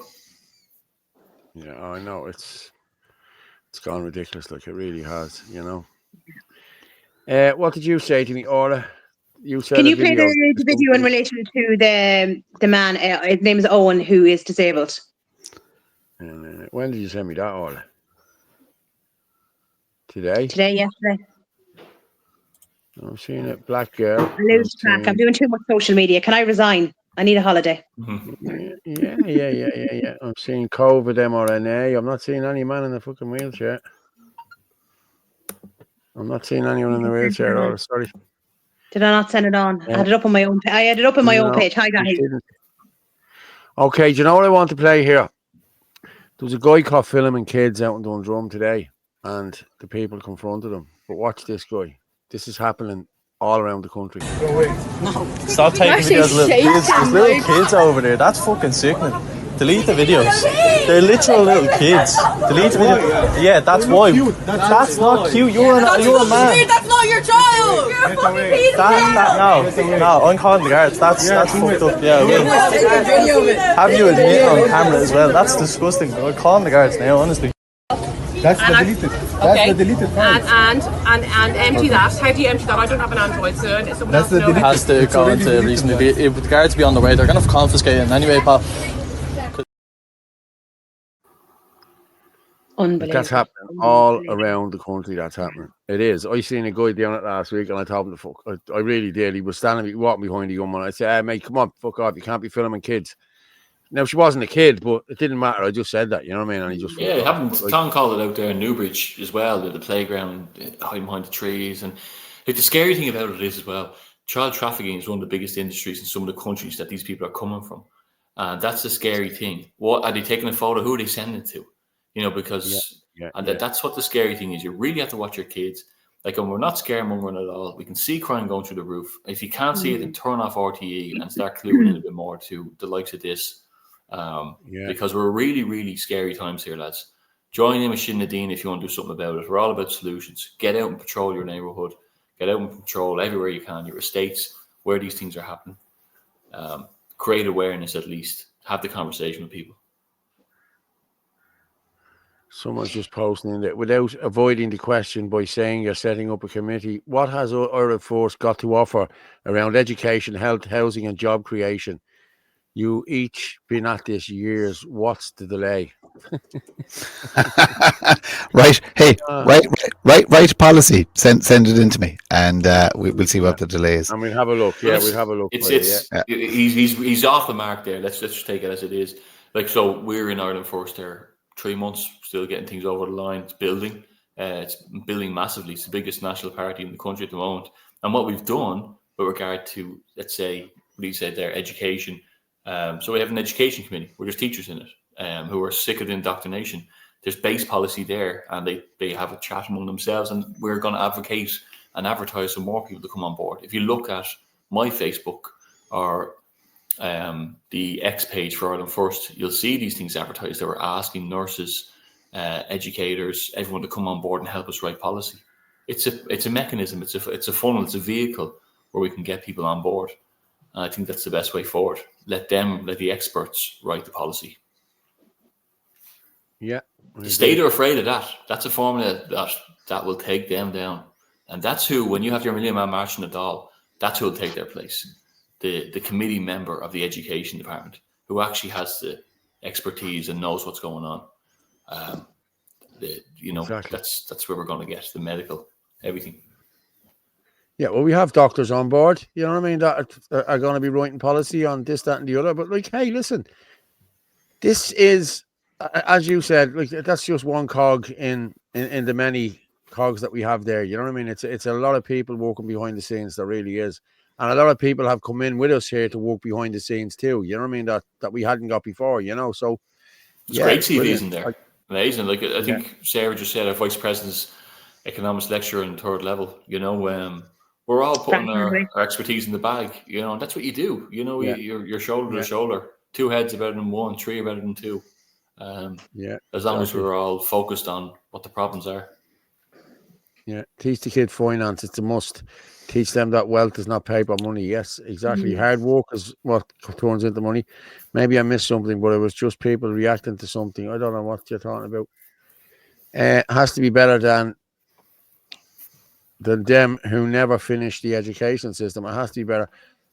Well, listen, I'm going to be honest. There's a lot of people that are awake now, as you said earlier, Anthony, that left school when they were only kids, you know what I mean? Or they had to go to work when they were only kids. That these people around my own age probably, like there's a lot of people my age at these protests now. And like there really is, and maybe older, you know? Because they can see, like it's just a bit of critical thinking here, like, you know what I mean? You don't have to be a genius. And as you said, like the brainiest and the brightest, the people that we thought we knew just went straight in and took vaccines and did what they were told, wearing masks, and like I just couldn't believe that. Now I really couldn't. You know, people that look, you know, they had planned it for years, Paul. You know, some of us were skeptical at the start, and then we were, you know, proven right in the end. But just we have to remember who the enemy is. There, the people who rolled out this billions of dollars and euros worth of propaganda. Anthony strikes me as a good leadership material. Someone just said that Anthony strikes me as good leadership material. Well, that's why he's the leader. You know? But it's not about intelligence. It's about indoctrination. It's, you know, remember we watched that interview and a psychologist was saying it's about people that have spent years and years and years in college and they're so used to being told what to do, you know? Yeah, they become trusting of these systems. But not Paul, because Paul has been around 164 years, so he's seen everything. We need a policy on drugs. Sorry. Sorry, where does it say that? You're probably actually, you can stay going the way you're going, you'll get to it, I'd say. What's your policy about drugs? What do you mean? We haven't got a fully fledged policy on that, but we all know what the issue is there. So again, it's there's a lot of networking to do, and the more people on board, the more we can do these things. Because look, you need a factory load. The Maritime and Sovereignty Act actually deals with a lot of the drugs issue in the country, because it essentially would cut 90% of what's coming into the country. You know what I mean? So there's not much natural drug production in the country, bar a couple of small time weed growers and stuff like that. But in relation to hardcore Class A drugs, the majority of them are brought in by sea. So the Maritime and Sovereignty Act that we've written actually deals with that, because it's about being an island nation with a massive naval fleet and a patrolling fleet that is literally circling our waters 24/7. You know what I mean? It also revitalizes all the coastal towns by having a kind of a small naval base in every coastal town in the country. It's interesting. It's, you know, easily paid for. You know what I mean? Creates employment. You know, we don't need a massive terrestrial army, but we do need a massive navy as an island nation. And it also gives youngsters a reason to stay in the country and skills. You know, get your engineering degree through the navy, get your whatever degree. You know, your apprenticeship through the navy, etc., etc., etc. But you can do that through the navy. But then you have to buy yourself out. It's because we've trained you. Have you seen this? I was watching on the news the other night. Yeah, but all of this can be changed relatively easy. As in, you could do it. Sorry, I know it's funny. You just have to do a certain amount of years. If you're trained to be whatever, plumber, electrician, engineer, whatever, you just have to do a certain amount of years, because they pay for the college, and then after that, then you're free to go. And I just see was it news or somebody put up about the Deliveroo driver. And the sniff. There was a Deliveroo driver, Brazilian, was only caught there with was it €10,000 worth of drugs or something like that. You know, another Brazilian. So I seen that a few weeks ago. Magic mushrooms apparently helped the Vikings in battles. Lol. Geez, when I was a young fella, I was probably one of them Vikings, I'm being honest with you. Like, can't beat the mushies. I remember years ago going up to Hout, up to Deer Park. When you're only a young fella, you'd pick them. And you get lost in the fields. You'd be there for 10 hours walking around the fields. You wouldn't know how to get out of the field or that, and it was mental. But they were the good old days. You can make an argument in relation to drugs that if it grows in the ground naturally, humans were meant to have it. If it's created by man, we're not meant to have it. There's an interesting. That's my take on drugs. I'm not a huge fan of escapism. But you can make the argument that, you know, I enjoy a pint and you get similar effects when you consume alcohol. Your body becomes intoxicated, and it is a form of escape. I don't like the concept of escapism as a whole, that, you know, you use drugs as a crutch to escape from things that are going wrong in your life, or, you know, whatever, dealing with pain and stuff like that. But as for medicinal purposes, psilocybin has been proven to be massively helpful to those suffering from PTSD and etc. You know, there's huge studies done on it. You know, cannabis or weed use has been used to diminish the effects of, I think, with Parkinson's and other things. So, like I said, if it grows in the ground, epilepsy as well, I think. Yeah, if it grows in the ground, that Johns Hopkins College over in they do a massive work with psilocybin. Stopping people smoking and everything. You know. So, like I said, if it grows in the ground, we were meant to have it. If man has created it, we weren't meant to have it. So, cocaine is the biggest problem that the country is dealing with at the minute in relation to drugs. And cocaine is not natural; it is man-made through horrible chemical process and stuff like that. And like I said, any drugs like that are created by man should not be in society. They do harm. They don't do good. But like I said, if it grows in the ground and you treat it with respect, and it's used properly for the proper purposes, I don't have an issue with it. You know, but like I said, once you start using something as a crutch or something to deal with pain or escapism, then it's a problem. It's not good for you. Paul, there's a comment there that I just wanted to address. Which one? Just it's back a bit. Anthony, you sound more like a politician day by day, avoiding the questions of policies other than immigration. Is the party working on? How it's not high on the list. I don't know how it came across that we're working on only the immigration policy. The whole idea of building something new was to be much more robust. If you were to look at the structure, which is heavily advertised, of Ireland First, you'll see all the different policies in committees in place covering all things that are going wrong with this country. So I'm wide enough to know that I won't have the solution, or Martin won't have the solution for all these things, that we can pull out base policy and try and network people into these committees and let the experts feel this. And that's our whole approach. So certainly not avoiding anything. In fact, I made sure I highlighted and addressed your comment about that. So if that's the case, Martin, things that grow in the tree is fine as well. So I really should start drinking more Bulmers, because that's just natural with the apples. Opium grows in the ground. Yeah.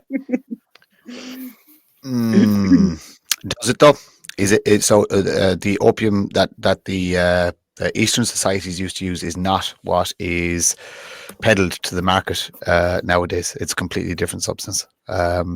So the old chasing the dragon, so to speak. It was smoked. It wasn't injected. So there's a huge difference. I know that they used to take it in liquid form as well back in the day, like almost like laudanum. So look, the drugs issue is always going to be an issue. Will you ever win the war on drugs? No, that war can never be won. Can you moderate the negative effects drug use has on society? Absolutely. Can you educate people? And okay, I talk about hope a lot. Okay, you have massive. Paul, you would remember Dublin in the 80s with the heroin crisis and stuff like that. What was also going on at the time in the 80s? It was spawning from the 70s and into the 80s. Mass unemployment. There was no work. There was no hope. So that's where you get these massive drug problems. It's the same in disadvantaged socioeconomic areas. You have higher. You don't have higher drug use. You have higher negative effects to drug use, because fucking the uppies are on fucking drugs as well. Like the farmers are on drugs and everybody's on drugs. But you have massive negative effects. What you need to do is try to negate the negative effects. You have to target the big fish who are profiteering from other people's misery. It's exactly the same as the immigration crisis at the minute. We need to target the big fish who are profiteering from other people's misery. It's the same across every aspect of life. Target the big shift, target the government for not doing their job. They're the big fish. We need to target them for creating negativity in our society. So that's where we need to look. So it's the big fish. You need the big drug dealers. You need to go after people bringing it into the country, people facilitating it. Target them. Long prison sentences, massive seizures, cab seizures, etc., etc., etc. Make it unpalatable to be a drug dealer, and then give the people who have been consumed by these nefarious products, give them hope, give them solutions, give them ways out, give them programs, give them education, give them whatever they need just to live a really, really, really good life. You know what I mean? Whether it be housing or employment or whatever you do, tax breaks, whatever you do. Do you know what I mean? But give them hope. That is the most important thing you can give any man or woman. Give them hope they will succeed. Yeah, it's very important because we often say that, Martin, don't we? That if we're talking about the problems, we'd like to talk about the solutions at the back end of it as well. Yeah. That's what we're always trying to share. And look, you're never going to fix society as a whole. But you must at least give every single person the option to get out of it. You know what I mean? So, and I wouldn't be a huge fan of even prison sentences for drug use. I'd be big. I think support service, rehabilitation, etc., etc. Now the dealers, yeah, fuck you, you're going to prison. You know what I mean? And I think you should get fucking hard labor as well. Do you know what I mean? If you're hurting society, you should feel a little bit of the pain. Prison shouldn't be comfy for certain things that fucking certain things. People come out addicts from prison. You know, Yeah, there's a lot of. Eyes Yeah. being turned, to not see. But there are some great rehab centres across the country. Some of them very expensive, and if you can't always get the sponsorship, but if that was more affordable, that'd be a great start. People can go through a sponsorship route as long as they know that they should be in their contact with their local, with their local drug advisory agency, Citizens Information, maybe, and start working on that. Yeah, absolutely. Yeah, that's a good comment there about the methadone clinics. Just Let's I'm going to there. jump So off. like because two comments back, I thought it was good. Following- Somebody made a joke and said Orla's on acid. Sorry, I'm too young for that. You may ask Paul about it. He remembers about the magic mushrooms as well. I'm gonna let you drop off, mate. Okay, because you look very tired, and I think we put to bed all the other shit. So yeah, I think we're good. fair play. You can head off, No, and I'll talk to you in the morning, right? Yeah, Okay. talk to you tomorrow. God bless. Take it Thanks, easy. lads. Buddy. Bye. Nice.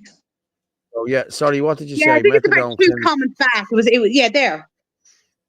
Methadone point. clinics are big business lifetime. Yeah, it's true, but like, it's not just illegal drug. It's these pharmaceutical companies. Like, you know what I mean? These are not curing anyone. These are just prolonging the illness. They're feeding the illness. Like, if you cure somebody, they're no longer a customer.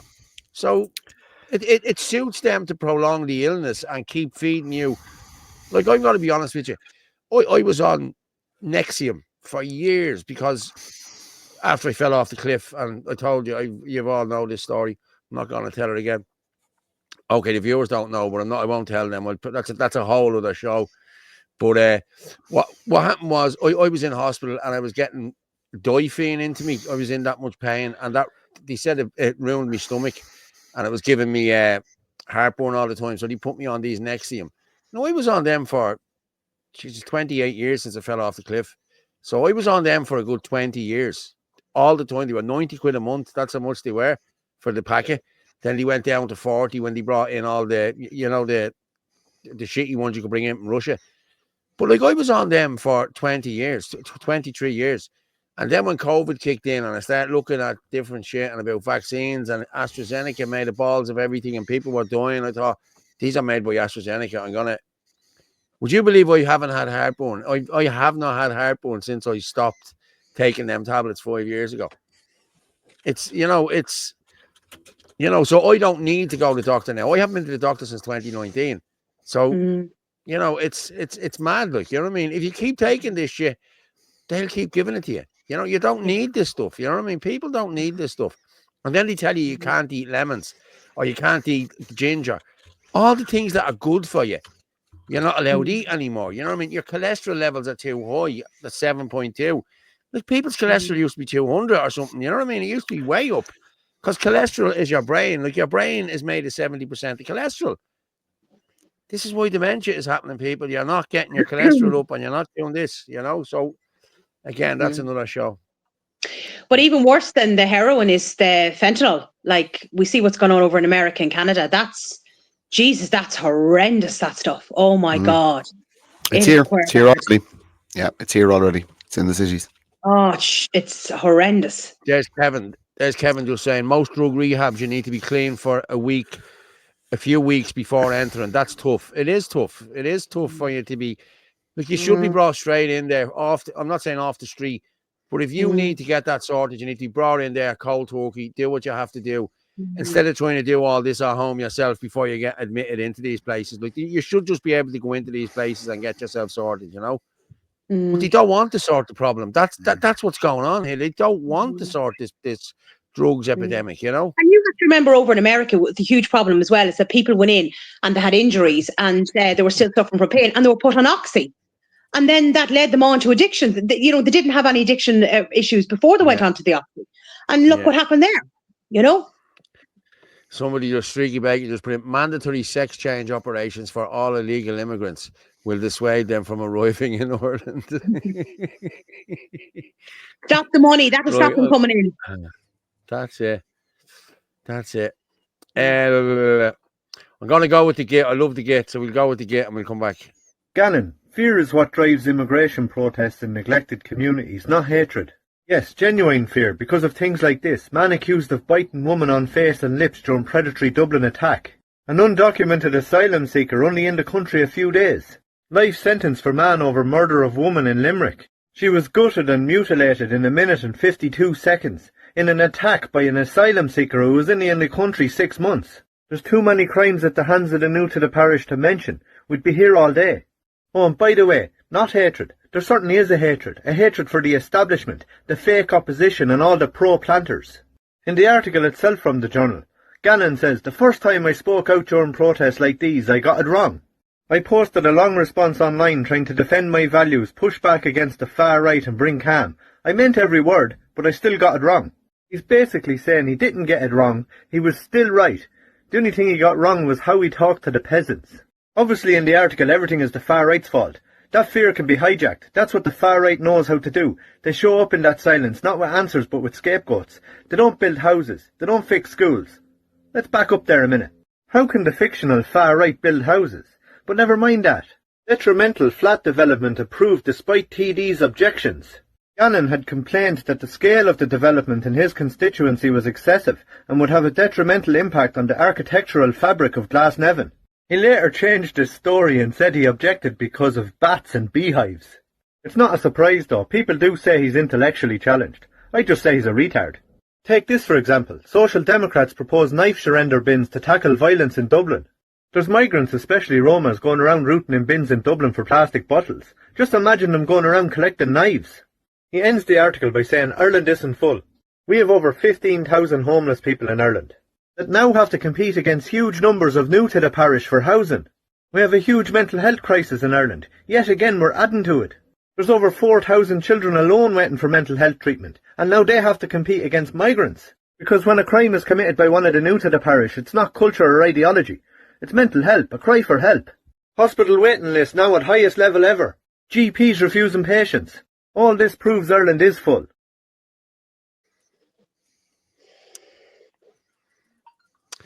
There's no one like the gay, I have to say. He's very good. Very good. He's brilliant. He's brilliant. People, if you keep sharing this out there, we're at the hitting 1,000 there now. You can get us on Fitzsimons, Anthony Casey, Rugger Moore, Facebook, Paul Fitzsimons, and www.yourschannel.com/live. You can also buy us a coffee if you want, or a Bulmers, or whatever tickets you fancy. And there you go. We've just exceeded 1,000 views. Keep sharing, everyone. We've just another 10 or 15 minutes left. We can go over if we want, but I think we've had it's been warm. It's been a warm day, I have to say. You know what I mean? But it's great in sunshine. Everyone's in good spirits. Everybody's in great form. But I have to say, I was coming back over the M50 today, and as soon as I hit the top of the N32, it was like everybody was heading for Hout. Everybody was either heading for Hout or Malahide or Portmanic, and it was just mental. I swear to God, it was manic. The HSE have 25 beds to detox sufferers. That's for 20. Jesus Christ. Like, that's disgraceful. Like, they should have 25 beds in Dublin. You know, they should. How you call him? Fair play. You call him. Colum's a friend of mine. He listens all the time. Colum's only after getting over esophageal cancer, and fair play to you, Colum. You're doing very well, mate. Keep tuning in. I will be over for a coffee with you tomorrow or the next day. I will drop over, mate. But when you get older, you can't eat tomatoes. Repeats on you. Nothing repeats on me now. Really, nothing repeats on me now. Nothing repeats on me now. Oh my God. Yeah. He's starting to lose the plot now. Old age. Derek Domino's top drawer. He is very good, I have to say. Derek Domino is very good. But there's a lot of them putting out great content now at the minute. Like, you know what I mean? Where am I here? I thought I did Trump. I thought I had Trump there. I don't know, Africa Day. Yeah. I thought I had Trump there. But no, I have. But listen, I'm going to play your man Paul Treviard. Is that his name? I think he's brilliant. Yeah, he's done a very video funny. this morning about how they think we're all stupid. So I'm just going to play this. Listen, I like him. He's good. He's very good. You literally could not make this up. So my last video says of about 2 days ago that Micheál Martin has now come out saying, you know, that immigration is a serious problem. All the kind of stuff that any concerned citizen said from the very start. We'll help anybody, we'll help everybody, but we're being scammed to shit here with people that are coming in that shouldn't be here, that aren't where they're from, where they say they're from, and that are basically are just abusing our generosity and the ridiculous benefits that we were giving people coming into the country. Could not make it up. But now, it's as if it's a little script, a little story being told. Now, a load of our senior ministers are coming out saying the exact same thing. But now Helen McAtee has now just come out, and let's just remind ourselves who she was before, where she is in her department now. She used to be our former Minister for Justice, so had a real handle on all this and could have stopped all this from day one. But Helen McAtee has now come out and said that immigration is putting a huge strain on getting kids into school because of the volume that have come in here, and it's a real concern, and it's a real warning that if we don't sort this out, we won't have room for children in our schools because of immigration. Now, listen, I'm not the smartest fish in the sea. I never claimed to be the smartest fish in the sea, but isn't it yet again incredibly coincidental that they're all coming out with this? And so many of our politicians are heading stateside to a new administration that has taken a very hard line on mass illegal immigration in their country and saying it's a massive problem worldwide. And now we're coming out with all this all of a sudden. We were all far right, fascists, racists, Nazis for saying this, for voicing concern. Don't ever forget what Leo Varadkar said. Nobody has a veto as to who comes into their town. So basically, fuck off, lads. We're going to send whoever, wherever, whenever we want into your town, villages all around Ireland. And you can't stop us. But now, it's a concern. Now, it's a serious problem. Now, it's a warning. And now, it's coming out of the mouths of politicians. But it's no longer now fascist, racist, far right, Nazis. Perfectly normal for these guys to say this. Do they think we're stupid? Do they think, more importantly, that we have no fucking memory? That we're all goldfish walking around thinking, oh, I forgot what they said 3 days ago, forgot what they said 5 days ago. Do they think we're all morons? But we're not. We might act like morons by voting them back in again. But when you pay 750 million to buy the media, when you remove the entire VAT rate from media sales, well, I guess, you know, if you wanted to put on the old tinfoil hat, you could say the government have basically bought the media, and that's why nobody stands up to them. But is it possible? Is it possible that this is why they're really doing it? Because now, even though Trump is trying to organise peace and is trying to sort out the world and trying to do whatever he can to make sure wars stop. The EU has come out and said, well, we need to raise 900 billion to continue this war, to arm Europe, to arm Ukraine, to keep everybody safe against Putin. That's what we've got to do. And that 900 billion obviously has got to come from somewhere. And they went, right, lads, you've had 2-3 years of scamming the shit out of us. All ye landlords that gave up your houses, your hotels, your guest houses, all that kind of stuff. Yeah, the juice is dry. The gravy is gone. All done. We now need that money to arm Europe. Is that why they're all coming out with all this kind of stuff now? Mass immigration. Mass illegal immigration. Bad. It's now bad. Ooh. 2 years ago, it was like fucking the greatest thing on earth. Welcome everybody. Open arms. Open borders. They think we are fucking thick. I do these TikToks because I love to hear your opinion. Maybe it's just me. Maybe I'm the batshit crazy one. But also, in years to come, in hundreds of years to come, whether it be future generations or our alien overlords come down and see these videos and go, well, at least one person shut up. They probably wish I did shut up. At least one person stood up and shouted what was going on. Front page of the newspaper, Helen McAtee, former Minister for Justice, immigration bad. Could not make this shit up. Let me know what you think. Love to hear your comments. I like him. I do like He's him. very good and straight to the point. You know, brilliant. We'll have to head to Killarney some weekend and fucking go for a bite in his gaff. Oh, definitely. I'd love that. Yeah, yeah. I think Gavin was down. He invited Gavin down there a few years ago. You can barely see me there. Look, I'm like doing. Yeah, doesn't matter. I'm blending in. Like I'm blending in. man. Yeah, but he invited Gavin down. Gavin went down with his wife and the kids there last year, the year before, and yeah, he said it was brilliant. He said he really made them feel welcome, and yeah, it was really good. Yeah, no, definitely. I'd love to go to it. This restaurant is nice, lads. Oh, lovely. Thanks, Padda. If you let Riff Raff like you in, Padda, you're all right. I'm bleeding staying away. I'm joking, Padda. I'm joking. Pepper for better. Yeah, I've no videos from Gavin there tonight now at all. But listen, we're nearly finishing up there. Let me see what other videos I have there now. This is just, even the kids are coming out now and putting Irish flags on their bikes. This is how good it's getting. Watch this.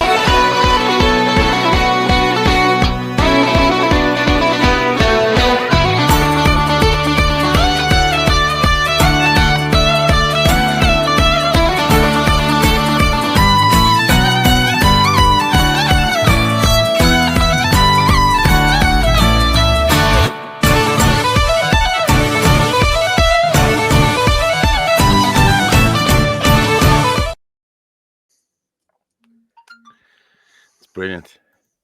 Oh, it's not class. It really is. It's deadly. Yeah, it really is deadly, I have to say. Yeah. I had got Trump there. Hang on for a minute. Where was that? Did anyone see Trump's speech in the Middle East? No. Did you not see it? Hang on. Now I'm going to play this. This is very good now, I have to say. It's about terrorism and shit like that, you know? What's that happening there? We're jumping onto this. We play this and we'll finish up then after. Okay. I just need to go in and get. I've heard it. So, share. President Trump talks on terrorism. So, here we go. Men and women, they seek great futures to build, great national projects to join, and a place for their families to call home. But this untapped potential, this tremendous cause of optimism, is held at bay by bloodshed and terror. There can be no coexistence with this violence. There can be no tolerating it, no accepting it, no excusing it, and no ignoring it. Every time a terrorist murders an innocent person and falsely invokes the name of God, it should be an insult to every person of faith. Terrorists do not worship God. They worship death. If we do not act against this organized terror, then we know what will happen and what will be the end result. Terrorism's devastation of life will continue to spread. Peaceful societies will become engulfed by violence, and the futures of many generations will be sadly squandered. If we do not stand in uniform condemnation of this killing, then not only will we be judged by our people, not only will we be judged by history, but we will be judged by God. This is not a battle between different faiths, different sects, or different civilizations. This is a battle between barbaric criminals who seek to obliterate human life and decent people, all in the name of religion. People that want to protect life and want to protect their religion. This is a battle between good and evil. When we see the scenes of destruction in the wake of terror, we see no signs that those murdered were Jewish or Christian, Shia or Sunni. When we look upon the strains of innocent blood soaked into the ancient ground, we cannot see the faith or sect or tribe of the victims. We see only that they were children of God whose deaths are an insult to all that is holy. But we can only overcome this evil if the forces of good are united and strong, and if everyone in this room does their fair share and fulfills their part of the burden. Terrorism has spread all across the world, but the path to peace begins right here on this ancient soil in this sacred land. America is prepared to stand with you in pursuit of shared interests and common security. But the nations of the Middle East cannot wait for American power to crush this enemy for them. The nations of the Middle East will have to decide what kind of future they want for themselves, for their country, and frankly, for their families and for their children. It's a choice between two futures, and it is a choice America cannot make for you.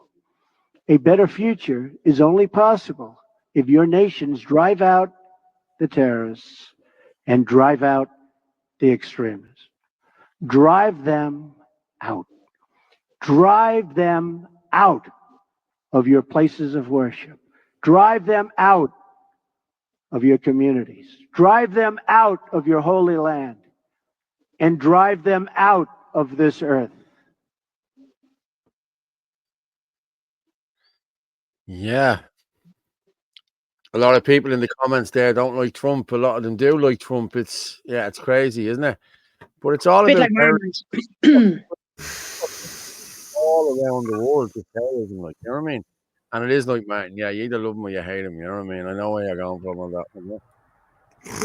I said Martin. I didn't say Martin. Jeez, you said Martin. I heard you. Yeah. Islam is the sword created by Judaism to attack Christianity. Yeah, Islam is not good, people. You guys should look up Sean Ryan show. He interviews ex-CIA. I've watched that one. The ex-CIA, the woman, I've seen that, and I've seen that. Very good interviews. Drive them all out of the doll. Strong borders, keep the peace. It's true, and that man has closed the borders over there. It's, you know. We need him to come over here and close our borders. Well, yeah, that's what we need. I don't like And a good high controlled electric opposition fence polls. around it. I don't like it myself, Frankie, to be honest with you. But I do know people in America who think he's doing a great job, and then I also know people who think he's shit at what he's doing, and he's a dictator and all this shit. Listen, it is what it is. Like, you know what I mean? Look, I many think people time will voted for tell. him, you know. Yeah, but time will tell. Yeah. I like Trump. He's not perfect. I find him funny. Well, listen, get Ricky Gervais to run the bleeding country, then, you know what I mean? If you're looking for someone who's funny, I'm not being smart, Audrey, but like, I don't think he's funny at all. People, the media portray him as funny all the time. You know what I mean? Like, you see the shite that they talk about here about him. You know what I mean? And it's all bullshit. You know, it's all bullshit. You know what I mean? Murphy's bleeding deadly. Trump is a handicap. Good man, fella. Only slagging Paul. He's sound. Right, people. And do you want to talk about anything else there before we go? Because I thought I'd sent on that video, but maybe I sent on the news article of it because I featured it twice on my page of the man that was disabled. So I think it's worth mentioning. His name was Owen, and he's only in his 20s. He had an accident and he's in a wheelchair now for life. And he spent, 2.5 years in the rehab hospital as well. And he is not entitled to disability allowance.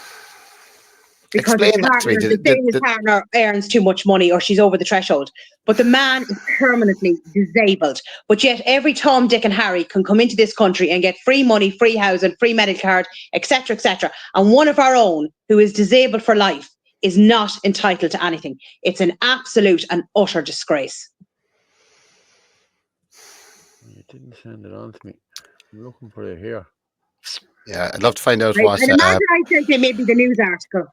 Yeah, if we can, maybe if you're midweek show, if you can pull that video again, and if we can even find out which department, what actual office declined his application. He said he did not meet the criteria for the means test. But that individual office, the human that made that decision to this paralysed young man, the person who made that decision to cancel that needs to be named and shamed. The signature on that letter. Whoever said that this person was not entitled to, I don't care if his partner is a millionaire and won the lotto 6 times. If you're that disabled, you deserve support. It's as simple as that. He is paralysed, if I'm correct, from the neck down. Disgraceful. Whoever signed that letter, you should be ashamed of yourself. You should hang yourself. But as I said, every Mohammed that's coming into the country is getting social welfare. Has any of you seen the video circulating today of the 3 black kids walking into someone's house and just sitting on the sofa? Up, yeah. That's an old. Is that on, Paul? Did he not? Was he not a TikToker that ended up eventually got a custodial sentence for doing it? Is that not an old video? It's a different guy. It's 3 young men. 3. Yeah, it was a TikToker that used to do that. Yeah, but is it the same guy? Oh, I don't know. Just check the date. These look like they're teenagers. Yeah, no, there was a TikToker that used to do that, and I think eventually he got arrested for. He ended up in court for it. And I think I thought he got a custodial sentence. Let's go with this just to see, is it him? I don't know. We'll play this. Imagine doing this to a family with little kids, right? Like this.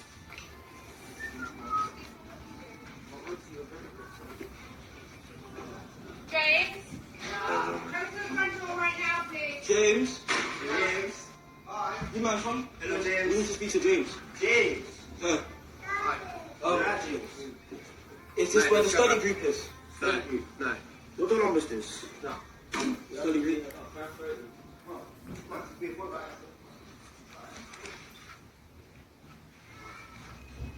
Wait, this is not where the study group is? I got kids, man. Oh, you got kids? Oh, sorry. Oh, I thought this was the study group. I actually thought. Hey, this is the study group. Is this the study group? Yeah. But imagine, I was just saying yesterday, imagine if that was an elderly couple and they walked into that house and the fright that they would get. Or we'll say a single woman living on her own. Do you know? And then one of them sitting on the fucking couch. Yeah, I know. I think Martin is right. He was a TikToker. Yeah, he was. Yeah. That's an old video. Pants on him. Yeah. I don't think that's an old video. I think he's back doing the shit again. You know what I mean? But I don't know. I only seen it on the X yesterday. And I just said this is an absolute. It's an old video. Yeah. He as far as I know, he eventually ended up in court over it. Yeah, but if that had been an elderly couple, the fright that he could have given them could have been really serious. There's a huge cultural thing around the you see it in the States, you see it everywhere. You see it come up in all sorts of videos of people of color, these African immigrants doing this, intimidating people and making videos and generally taking the piss out of homeless people and taking the piss out of there was a black guy in Dublin used to take the piss out of homeless guys and make them do push-ups and stuff like that. Yeah, so yeah, there's a load of people do it because they're allowed to get away with it. So basically, it doesn't matter. I don't care what color they are, flavor human being they are. If somebody gets in your face and is doing that shit, knock them the fuck out. Simple as that. That's how you stop it. That's how you stop this behavior. Make people accountable. Somebody gets in your space give him one warning, and then fucking deck him. It's as simple as that. Yeah.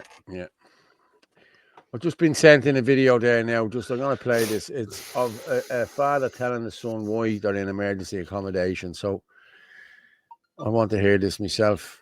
Thanks to who sent it in to me there. So I'm just going to share it here, and we'll finish up then after. All right. On this sad note, we'll finish up on this. Yeah.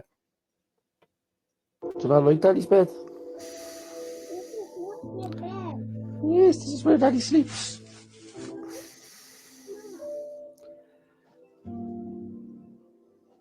This is Daddy's bed. This little room is Daddy's house. What? Because there's no houses for Daddy. Because there's no houses. Is this not big enough for me and you? No. Are you sad now because Daddy hasn't got a bed? Yeah. We get one soon though, won't we? No. Can I get you a bedroom as well? And you can paint your walls and all? And we paint the walls? Will you be happy then? Yeah.